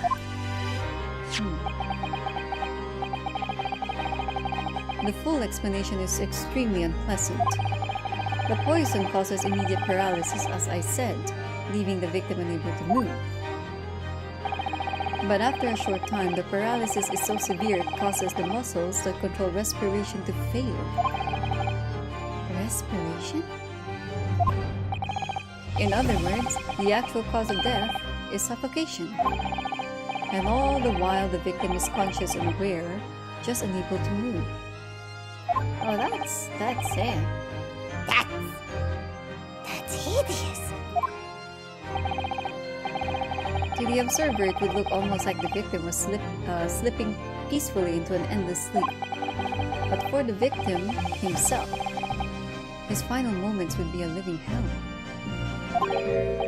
That is the true nature of this deadly curare poison. Damn, that's torture, yo. He didn't even get to die peacefully. Or, painless. And you're suggesting that this bottle, counsel, actually contains this terrifying poison? IGIARI! This is all very convenient, isn't it? A hitherto unknown poison for which there is no means of testing? What a happy tale for the defense! Ahem, if I may. All these facts, you think you're so clever. It is you who must be taught. Of course. Sorry, dear lady! Ah!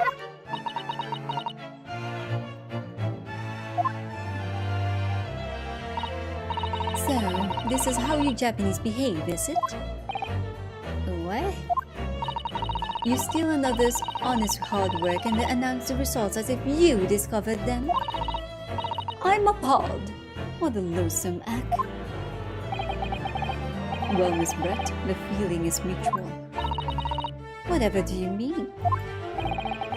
Capitalizing on the unfortunate circumstances of an innocent man to frame him for a heinous crime. That really is a loathsome act. Wouldn't you agree?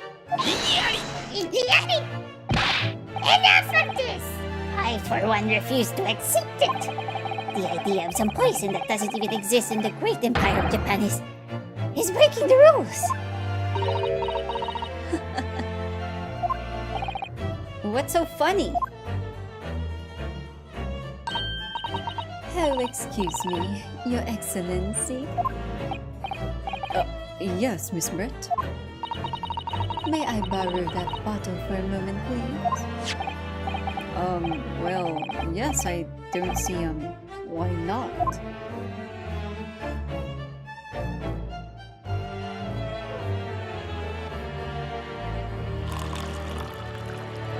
Whoa, fancy.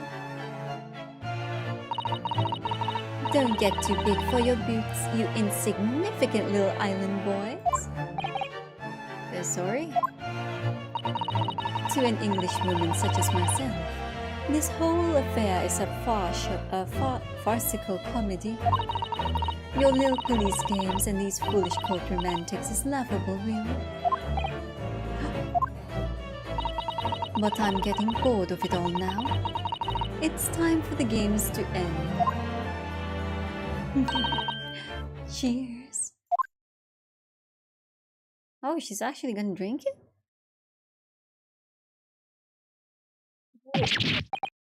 Wait! What are you doing?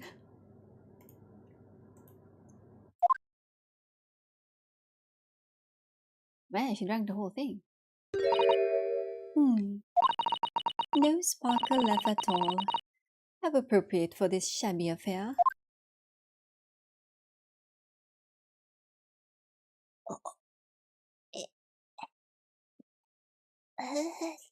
Oh, oh. Look at Kazuma's headband, it's still flowing in the air. Goodness. Whatever is the matter? You all look quite stunned.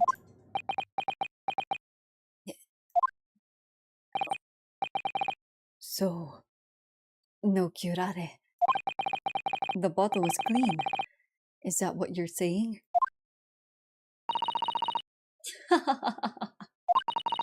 You look quite incredulous, little boy. But of course, that's the simple truth. Thank you for presenting the findings of my research so concisely here in this grand venue. Most kind.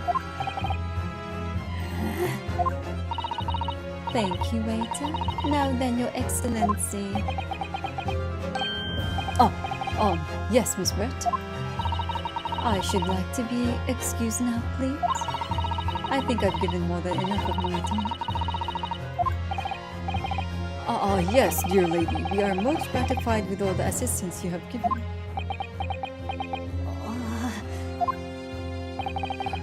This doesn't make sense. There had to have been poison in that bottle. So how? How did she swallow a whole glass and live to tell the tale? I don't understand it.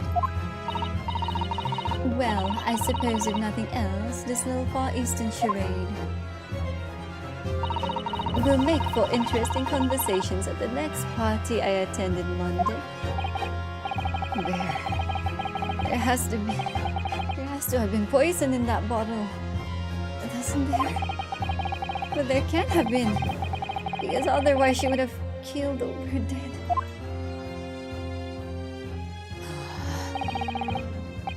Come on, Ryunosuke.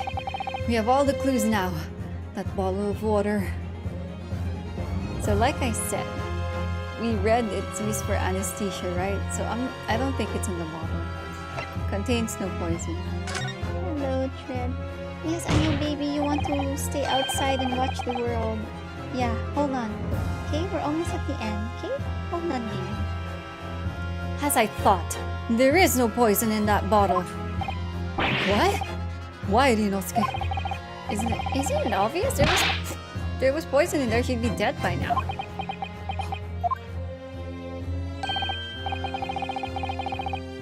Sometimes her unadulterated naivety really astounds me.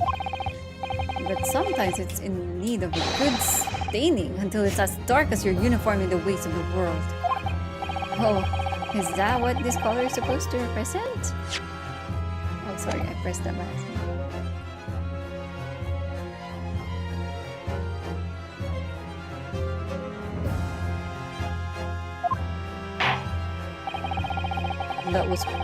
That was a guiltless ending to a promising line of inquiry, counsel, for which you will be penalized. This whole trial is poison. Wait, what? I got it wrong? So it's not the anesthesia, it's really the bottle. Okay. But wait, no. I'm not a newbie in the Ace Attorney games. So sometimes they do reduce a life or a try from you as a trick to make you think you're wrong. So I'm gonna hope that's the case. I hope. I hope.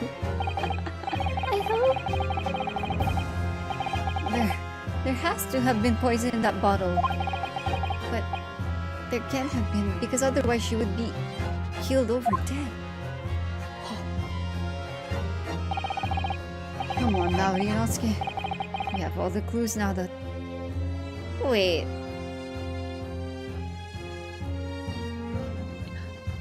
Wait, I think I understand it now. Wait. No, I don't think the poison dissipates over time, but... Just a moment. Here, route of entry. The above-mentioned effects occur when the poison enters the body through a wound, such as that inflicted by a blowpipe dart. So, I think the wound of entry is the gunshot wound. That's where the poison was administered, or that's how it got the doctor, because it has to be through a wound. So the bottle may be poisoned, it is there, but it doesn't work if you drink it. It only works if you put it on a wound. Now, since she's not injured in any way, it's not gonna work on her.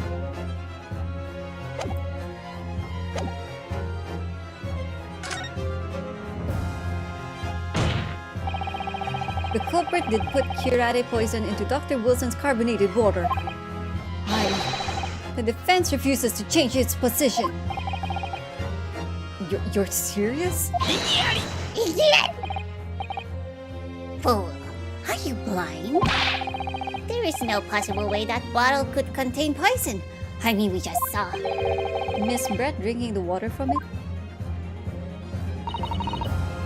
That's right, which rather complicates your argument, I think. And I believe that complication can be explained. How exactly? I need to think through all the things that don't quite add up here, one by one. I'm sure the answer is in the evidence we have in the court record somewhere. It has to be. Very well. If the defense truly intends to assert this claim, then I must ask you to support the assertion with evidence. What explains how the witness was able to consume this supposedly poisoned water unscathed? Sorry. There we go. The answer to this riddle is right here in Miss Brett's own research paper. Oh, sorry. Idiot!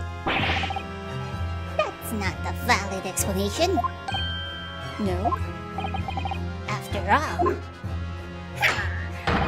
we don't speak English. That report is utter gibberish.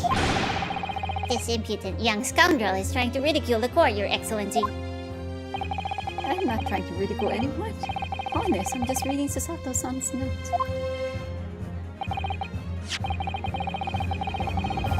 I concur, this report is too extensive to be considered in its entirety by the court.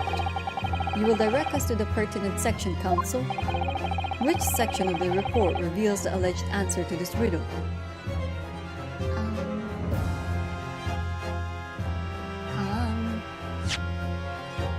I don't know what the portion is called. Let me just look at that real quick.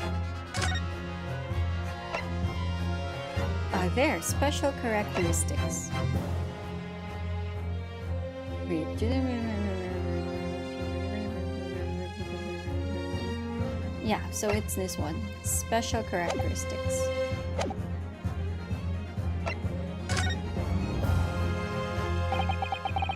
We've been hearing a lot about this curare poison. And it's left me curious about something. Oh, counsel? Well, it sounds as though indigenous hunters have been using this poison for years and years. To lace the heads of the arrows that they shoot at whatever prey they're hunting. So we've been led to believe, yes. And the point of hunting is to catch prey to eat. Get to the point, please. But if they were to use these laced arrows, doesn't that mean there would be traces of poison left in the prey the hunters were going to eat? Yes, good point.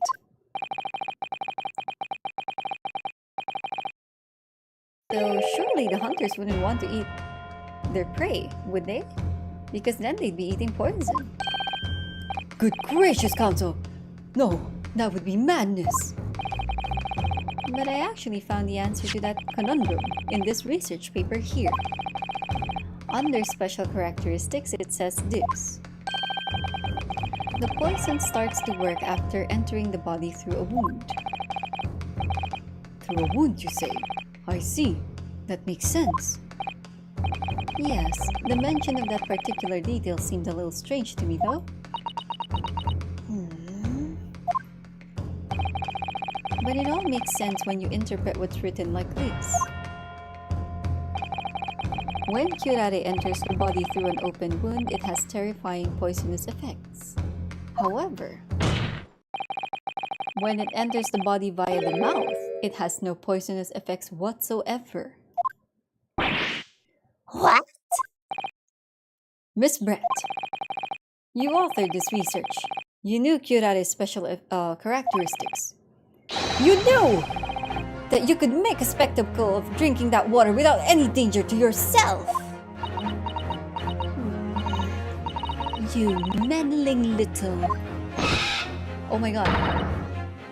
Rapscallion! Oh my god, it's an actual swan on her head. Well, Ryunosuke, turns out you're an even better lawyer than I thought you'd be. Oh, look at the proud husband. I mean the proud boyfriend. I mean the proud best friend. Really? Me? A lawyer? IGIARI! Oh, this poison talk is fascinating, I'm sure. But I fail to see how it possibly... It's okay. We'll go down and get leave. So the ill-bred little puppy has a new toy to play with. Some facts he read in a book. But I'm afraid knowledge doesn't suit you, little boy. It only makes you look silly. What are you trying to say? Your schoolboyish logic has a fatal flaw.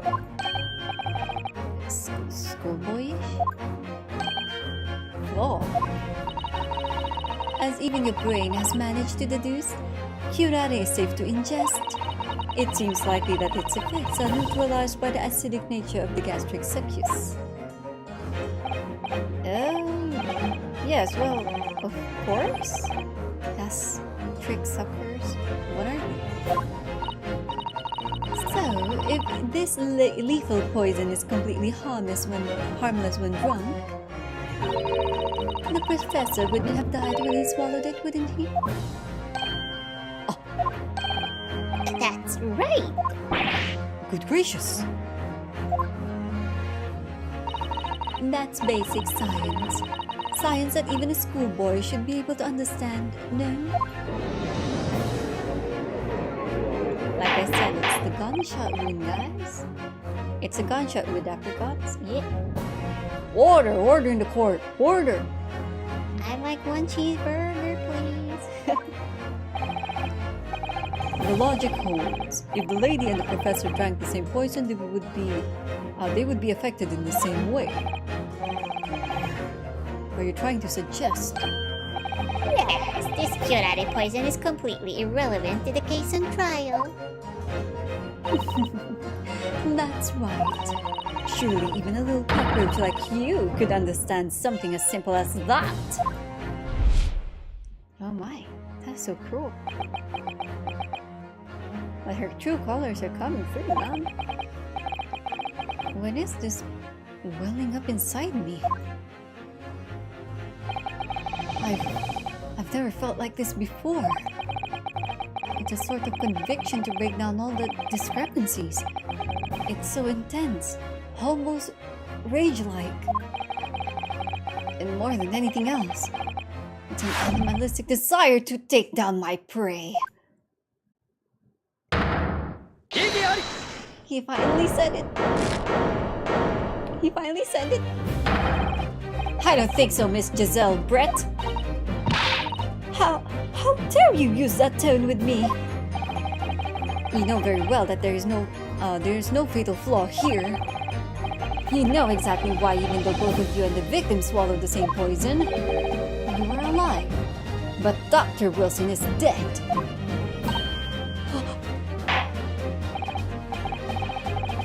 Counsel, I'm sure I don't need to remind you must provide compelling evidence.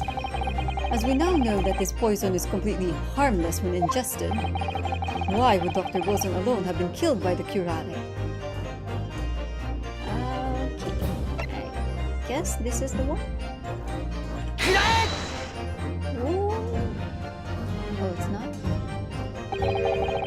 sorry, Counsel, but the slipshod manner in which you've tossed that evidence before the court does not inspire confidence. Huh? Listen, Ryunosuke. There's no need to overthink this. We know that Kyurare's toxic effects only come into play when the poison enters the body via wound. Right, so that can only mean that when Dr. Wilson drank his glass of water, he must have had a wound somewhere that let the poison in. Exactly.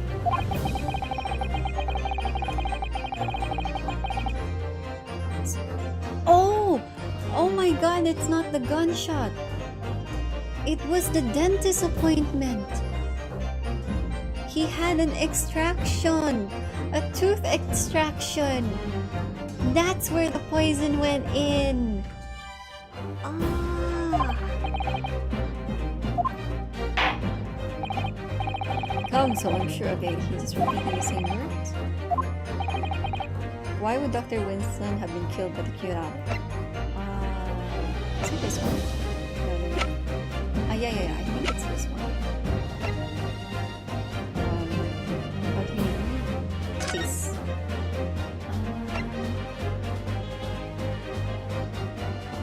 Fatal hemorrhage from pectoral ballistic trauma. That's not where it went. No, it's not this one. It's the other one. Sorry, here, the medical report. You were thinking it's the pin on the jacket. As Miss Brett so readily pointed out, she drank the same water as the professor. However, there was a fundamental and fatal difference between the two diners. A fatal difference? The toxic effects of Kyurare are only felt when the poison enters the body through an open wound. So, for a healthy person with no injuries, drinking it is completely harmless. But what if there was a wound inside the mouth of the person drinking the poisoned water? Inside? Yes, like the wound you might have if you had just been to the dentist and had a tooth extracted, for example. Oh! Miss Brett, you've acknowledged many times in your testimony already that you were well aware of Dr. Wilson's dentist appointment that day. So that's it. You used that knowledge to orchestrate this.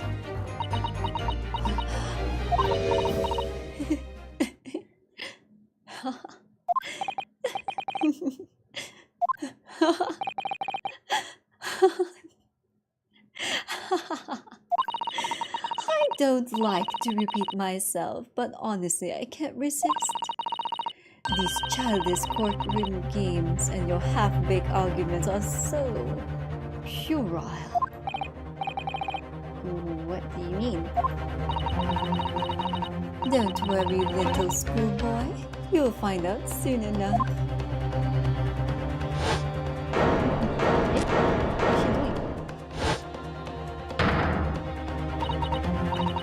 You see, when you leave vital evidence lying around, you never know what might happen to it. No! I mean, it could just slip. Oh my gosh. Oh dear, how careless of me. I'm afraid some crucial evidence may have just been tragically destroyed. No! What is this? What just happened? It's the Englishwoman. She just smashed that pole. And then the Supreme Court. What a terrible blunder. Officer, what are you waiting for? Collect up as much of that water from the broken bottle as possible at once. You're wasting your time. This delightful carpet under my feet here was a gift from the British Empire. I assure you it will soak up the water beautifully. You have neither the technology nor the presence of mind to recover it.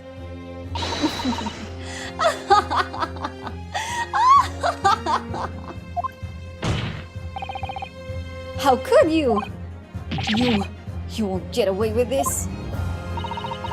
You can thump the bench and show as much as you like, little boy. Shout.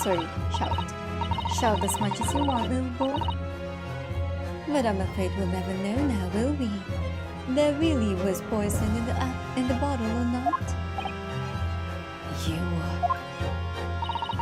And let us not forget, we still have some very compelling evidence left intact. Isn't that right, counsel for the prosecution? Oh, of course. You're referring to this photographic print, I presume, dear lady. That's right. And really, looking at this photograph, it's as clear as day, isn't it? The poor professor was sitting with his back to me. So of course, the only person who could have shot him from the front is the little schoolboy. IGIARI! Kazuma! No! You killed the victim that day, using curare. And then in order to frame Yunosuke Naruhodo for the crime, you waited until he picked up the pistol you'd arranged for him to find on the floor. Before you shot the professor's dead body in the chest with your own hidden gun. And then in the confusion that followed, all you had to do was turn the dead professor in his chair around. You see? You had every opportunity to commit this crime. What a wonderful imagination you have, young man. A hidden gun, you say? And I shot the professor's dead body, did I? Well, I'm terribly sorry, but you don't have a shred of evidence. Exactly. And as you have nothing to support your wild claims, Sorry, I'm losing my touch on that one. the prosecution stance remains unchanged. The victim, Dr. John H. Wilson, was killed by a gunshot to the chest. Delivered in cold blood by the accused, Yunosuke Naruhodo! Yeah. This is unbelievable. How can this be happening? We had her, but now... Is she really going to get away with it? The way she destroyed that evidence was obscene. Rinosuke! Oh yeah? We've come this far, but now you're the only one who can finish it. What? What do you mean? We've lost a vital piece of evidence, it's true. So if there are any clues left for us to use now, they must be in your head. In my head? You told me before that your powers of observation were the one thing you could really depend on. Well, yeah, that's true, but I didn't manage to notice this woman was a foreigner with a swan on her head. So think back again now. Try to remember every last detail about the scene that day. Everything you saw. Everything you felt. Every color, every smell. Oh. What I saw. What I felt.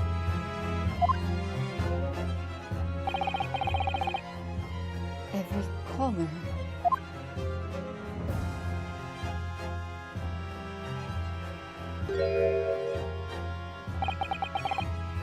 Is Kazuma right? Somewhere in the vibrant memory of this same scene in my head. Could there be another clue to expose the identity of Dr. Wilson's killer?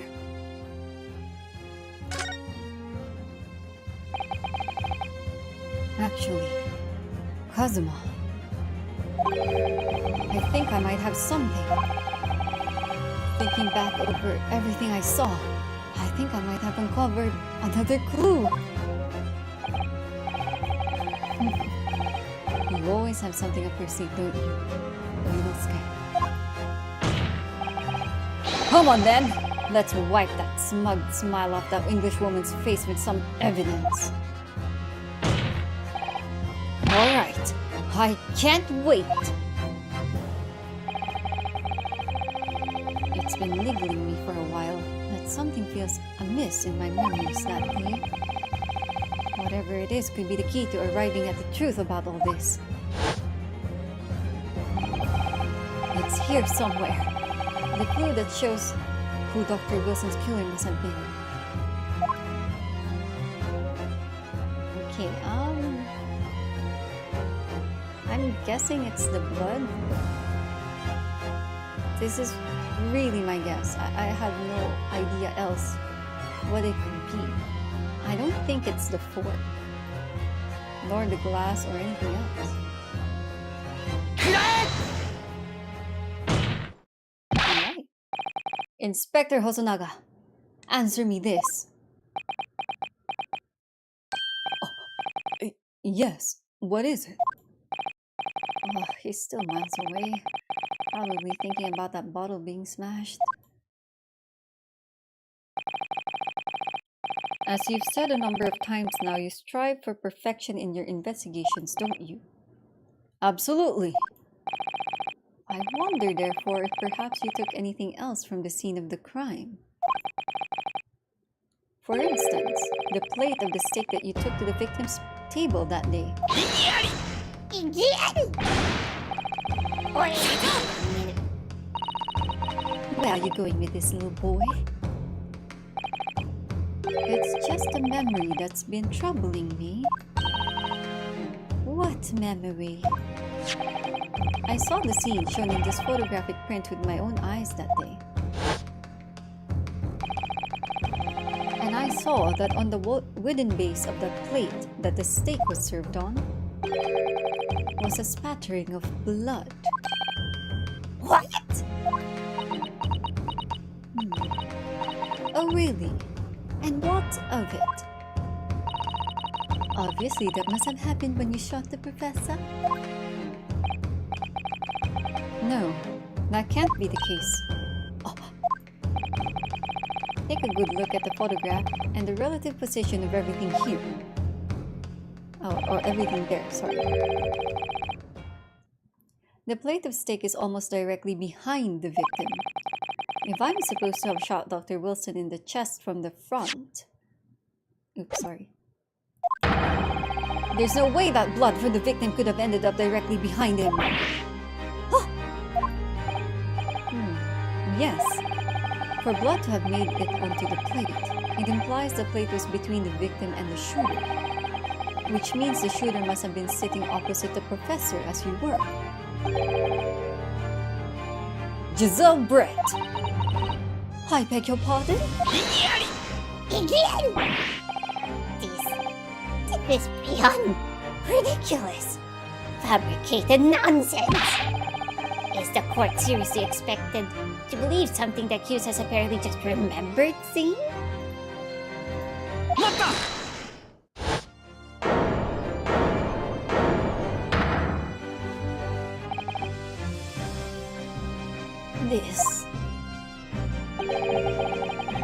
This could be the moment that my entire career in the police force has been leading to.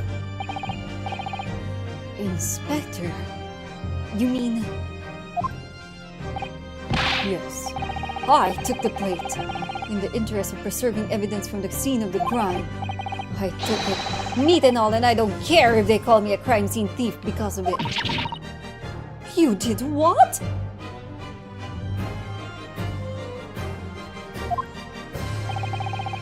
I took the steak you have been eating, Miss Brett. I took the steak that the sergeant had been eating.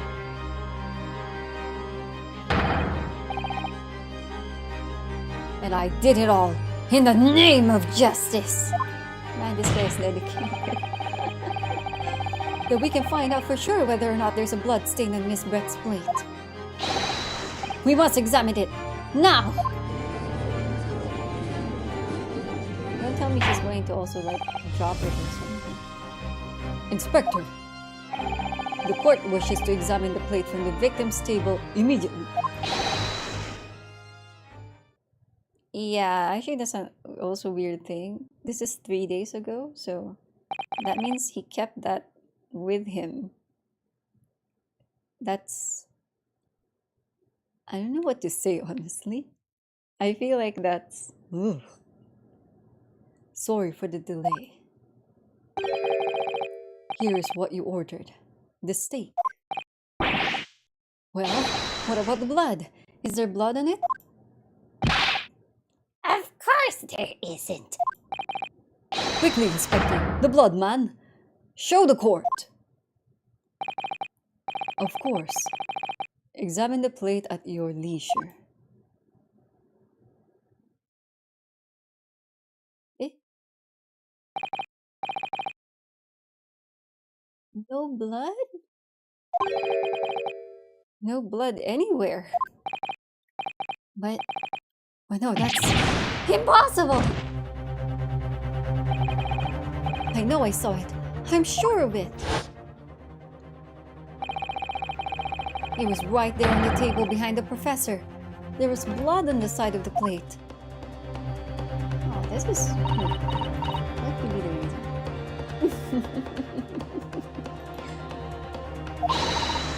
What an unbecoming expression, little boy. You see, this is why I always say you can't trust what the Japanese tell you. I couldn't agree more. In the case of this disgrace to the Empire. Man, I just don't know whose side is he on. Is he on the side of Britain or Japan, man? He's letting his fellow people be insulted. I believe we may finally have reached a conclusion in this trial. Let's hope so. This let's pretend attempt at courtroom proceedings is painful to watch. But I do promise to do my best to forget all about it when it's over.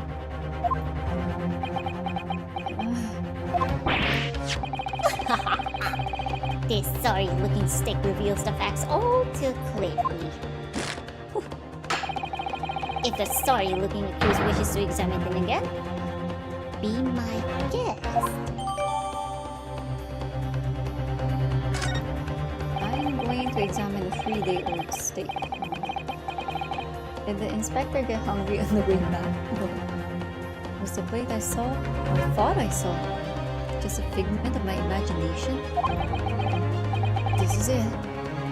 I've lost. We must go. It's not over yet. Not until the final gavel. Where is a gavel? Never stop believing in yourself. Keep looking forward no matter what. Yes, Kazuma-sama. I will believe in myself more, I promise.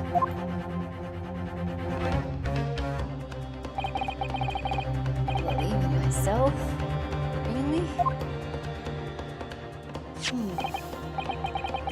Maybe I should at least examine the evidence for myself. As the evidence requested by the defense has not been shown to be problematic in any way. Okay, let's go to the inventory real quick.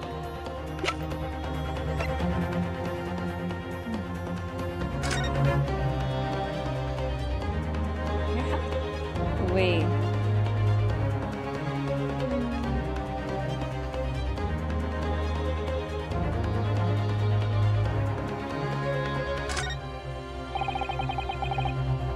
Can't find anything out of place.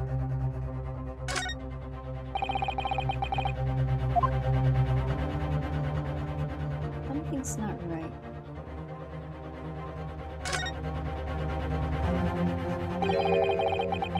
So this is the emblem on the side of the plate.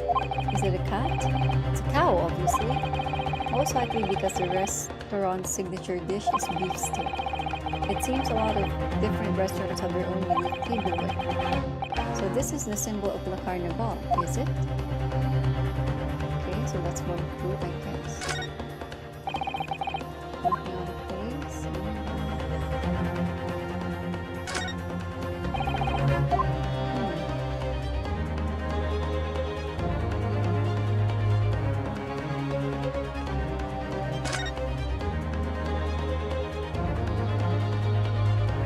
Oh!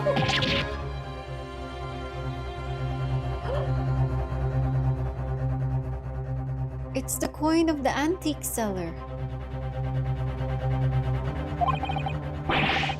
What in the world is this? I think it's a coupon code, and the hallmark is from the Holy era, I believe. No, I don't mean what is it. I mean, what's it doing there? Wait.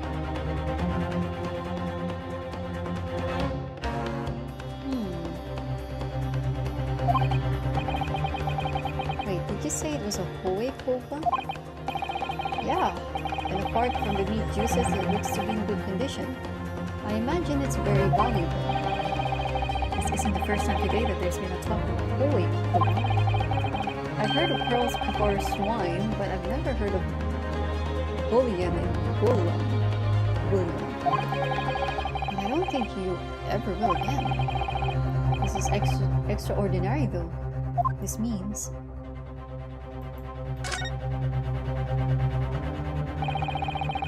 I certainly never expected to find a precious coin underneath this thick cut of meat. And it's from the Hoei era too. That would make it really quite valuable. It's well marinated in the juices as well. Look. What are you thinking of eating it? No, but the next time I order a steak in an expensive restaurant, one thing's for sure. My heart's going to be racing as I lift up the meat and peer underneath for a price. I think you may have the wrong end of the stick about this, Milotsky. Pull one coin under the stick. There's only one logical explanation.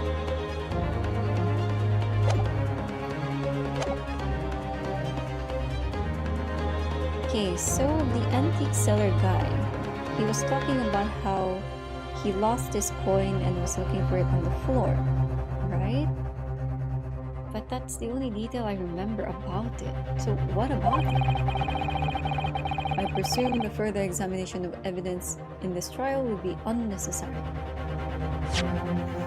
Okay, I'm a little paranoid. Maybe there's something else to check.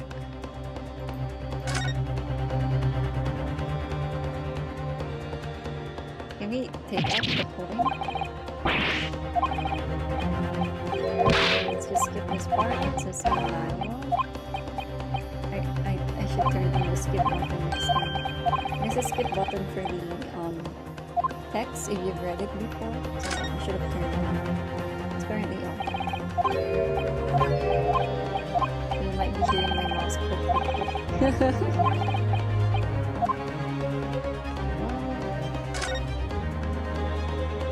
I don't understand. If the coin went missing, how does that relate to the gun?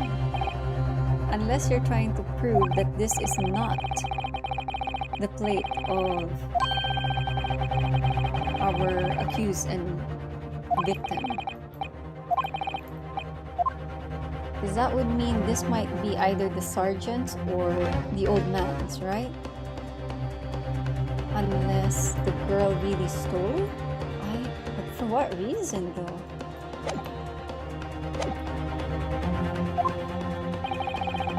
Does the defense have any objection? Now that bloodstain was going to clinch the trial for me. Can this plate of steak reveal any other clues at all?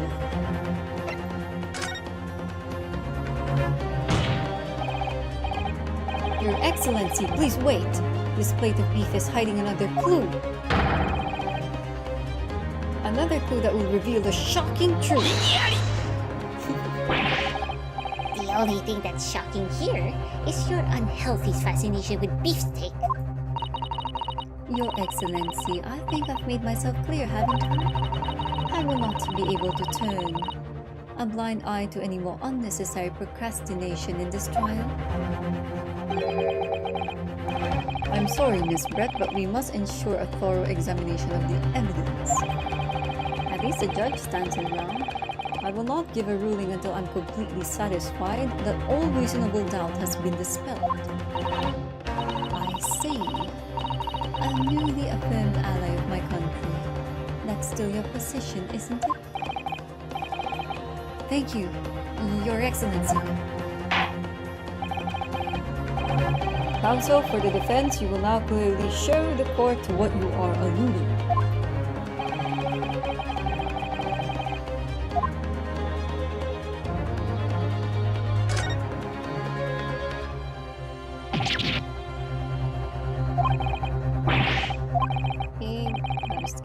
again. Yeah, I don't have the skip button on hype moment. But this is not the plate of the old of Dr. Wilson. And let's say it's the sergeant's or old man, then he has to go get the other plates, I guess.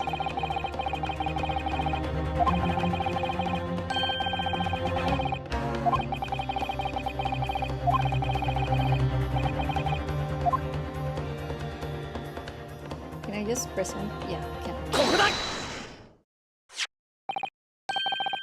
Good gracious, that's... Is it covered in sauce or is that blood? Koban? What on earth? Ahoy Erawan at that. Miss Brecht, this is in fact the beefsteak that you ordered at the restaurant on the day in question, is it?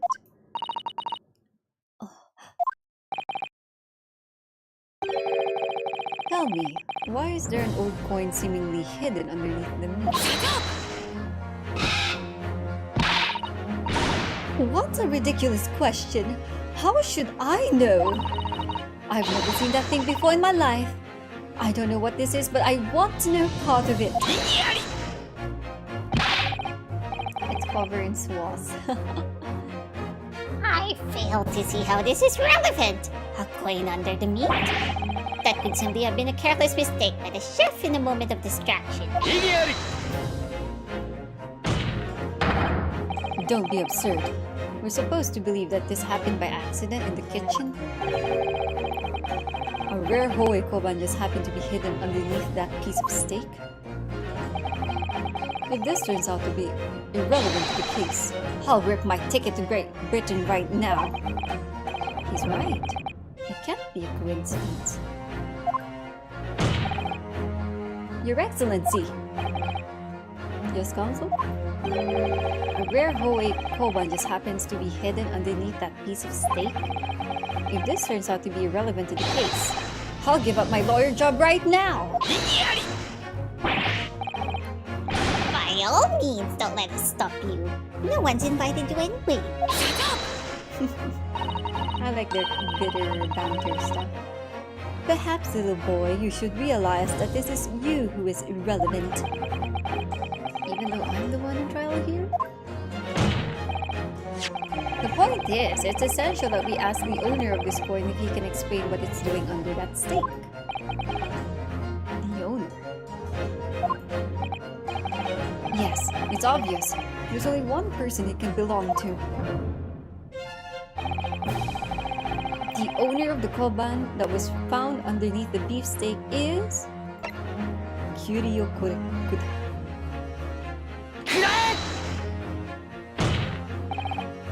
Obviously, it can only be the antiques dealer and the owner of Rasute. Kyuryo Korekuda-san. Kyuri, as in Mr. Cucumber something? Honestly, these ridiculous Japanese names are quite unfathomable. Oh, okay. So this one is a pun, definitely.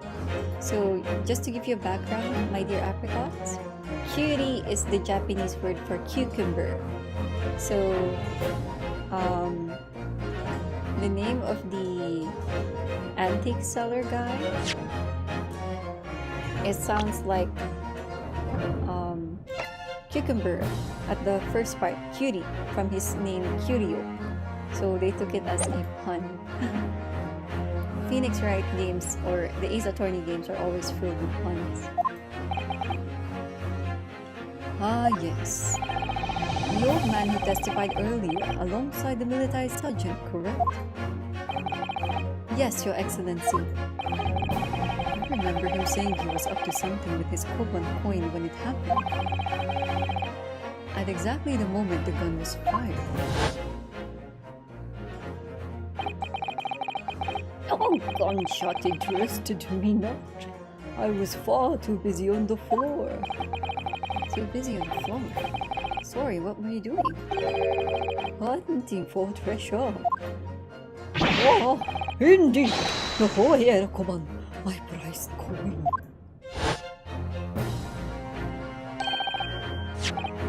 Then, this whole era Koban. Do you mean to tell me? No, please why would Kurekota-san's Koban be sandwiched between the victim's beefsteak and its plate?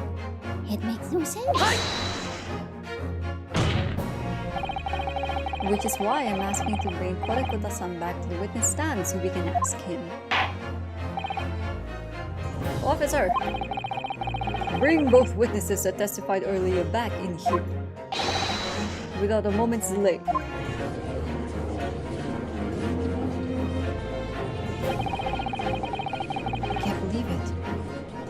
We've come back around to that part again. But I have a hunch. A strong hunch. That if we chase down the real significance of this program, we'll find that it's a key element in this case.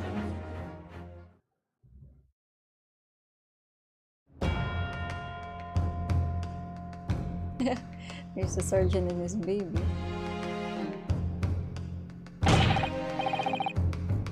Alright. What's this all about? Why have I been called up again? Do you realize that it's dinner time for my little baby idol? When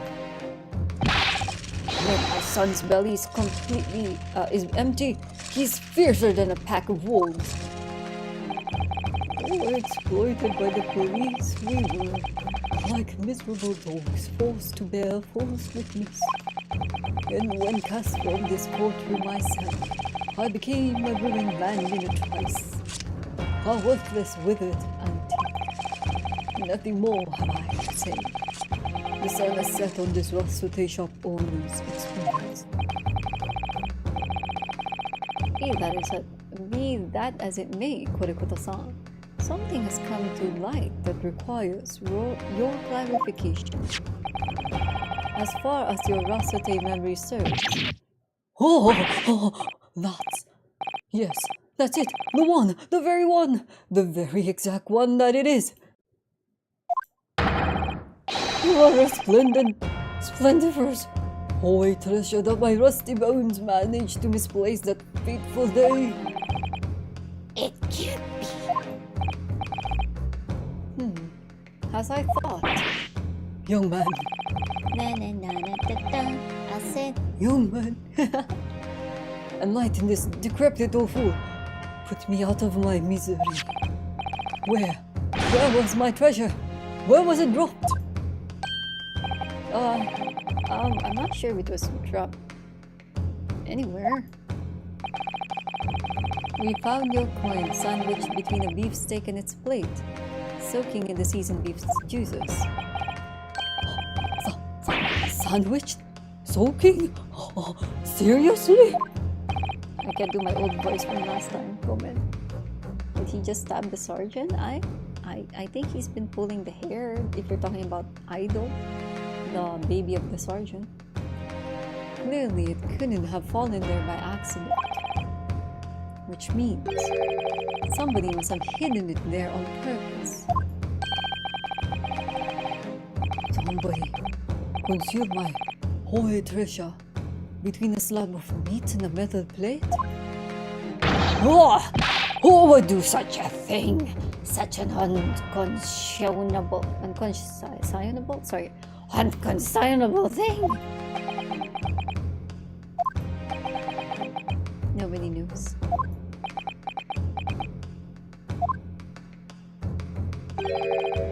Excuse me. Could I say something? Yes, of course. Proceed, Inspector Hosonobu. I mentioned this earlier on in the trial, but I was working undercover in the restaurant in order to investigate another case. Yes, that's right. The secret undercover operation. La Carnival is a high-class Western cuisine restaurant. It attracts wealthy diners, including many foreigners. Recently, there's been a run of similarly executed thefts targeting the restaurant's rich clientele. A number of such incidents have been reported to the police bureau. Wicked crimes indeed. We wanted to nip the case in the bud quickly, especially with so many foreigners being affected. So that's why you were sent in undercover, is it? Yes, I took on the job of waiter at the restaurant in order to flush out the criminal. It seems likely that this Koban incident is a work of the same thief. So unbeknownst to us, there was a master thief at work in the restaurant on a regular basis. The place was already the scene of several crimes, it seems. I don't know about the master thief part, but the identity of the person who stole and hid Kurikuta-san's koban is all too clear.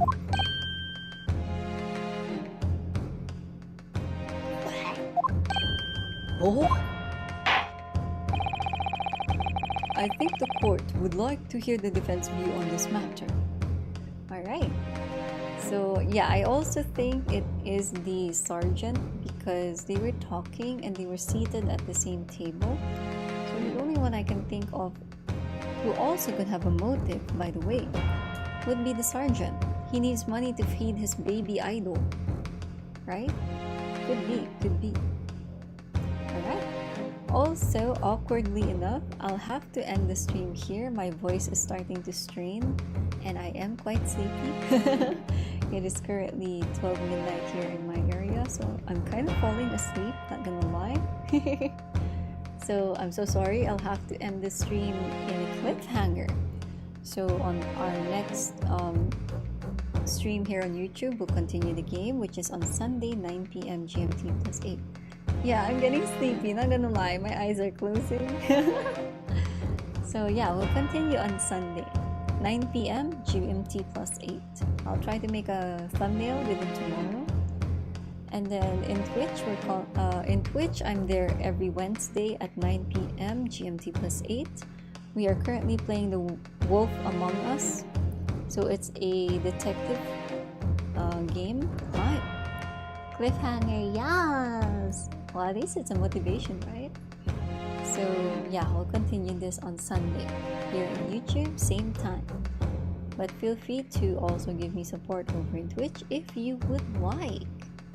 Hi! All my socials are in the description of the video, so feel free to look at that. What else? So, I'm on YouTube, so that means if you enjoyed and you would like to give me some support, feedback, or I don't know, you just feel like it, punch that like button and poke that subscribe button with the biggest smile you've ever made, with all the happiness in this world. And if you have a little more effort or energy to dispose of, feel free to also click that bell button so you will know that I am live. Hi! You'll know that we'll be together for a moment's time. Among Us, it's different. It's Wolf Among Us, like, you know, the animal wolf, the ancestor of dogs. Hi! Alright, hug that bell. Ooh, that's a nice way. So we'll have punch the like button, poke the subscribe button, and hug that bell button. Alright. So, thank you very much again for spending time with me today. This game is pretty good. It's still the first case, so it still feels ultimately like a tutorial for me, because usually that's the standard procedure in this franchise, that the first case is technically your tutorial at the same time. So yeah, we'll find out what happens next on our next package delivery. Okay, so let's do my outro. If you know it, say it with me. If you don't, listen well so you can do it with us next time. Alright. Otsu Anzu. And as always, katonk, I gotta ship myself back home. Haha. I'll see you in the next package delivery. Bye bye. I'm not a peach! I'm an apricot, you son of a gun. You mother, father, gentle manner. You can't call me a peach. No, I am apricot and nothing more. Apricot. Apricot. Yes, that is I. Grr, fear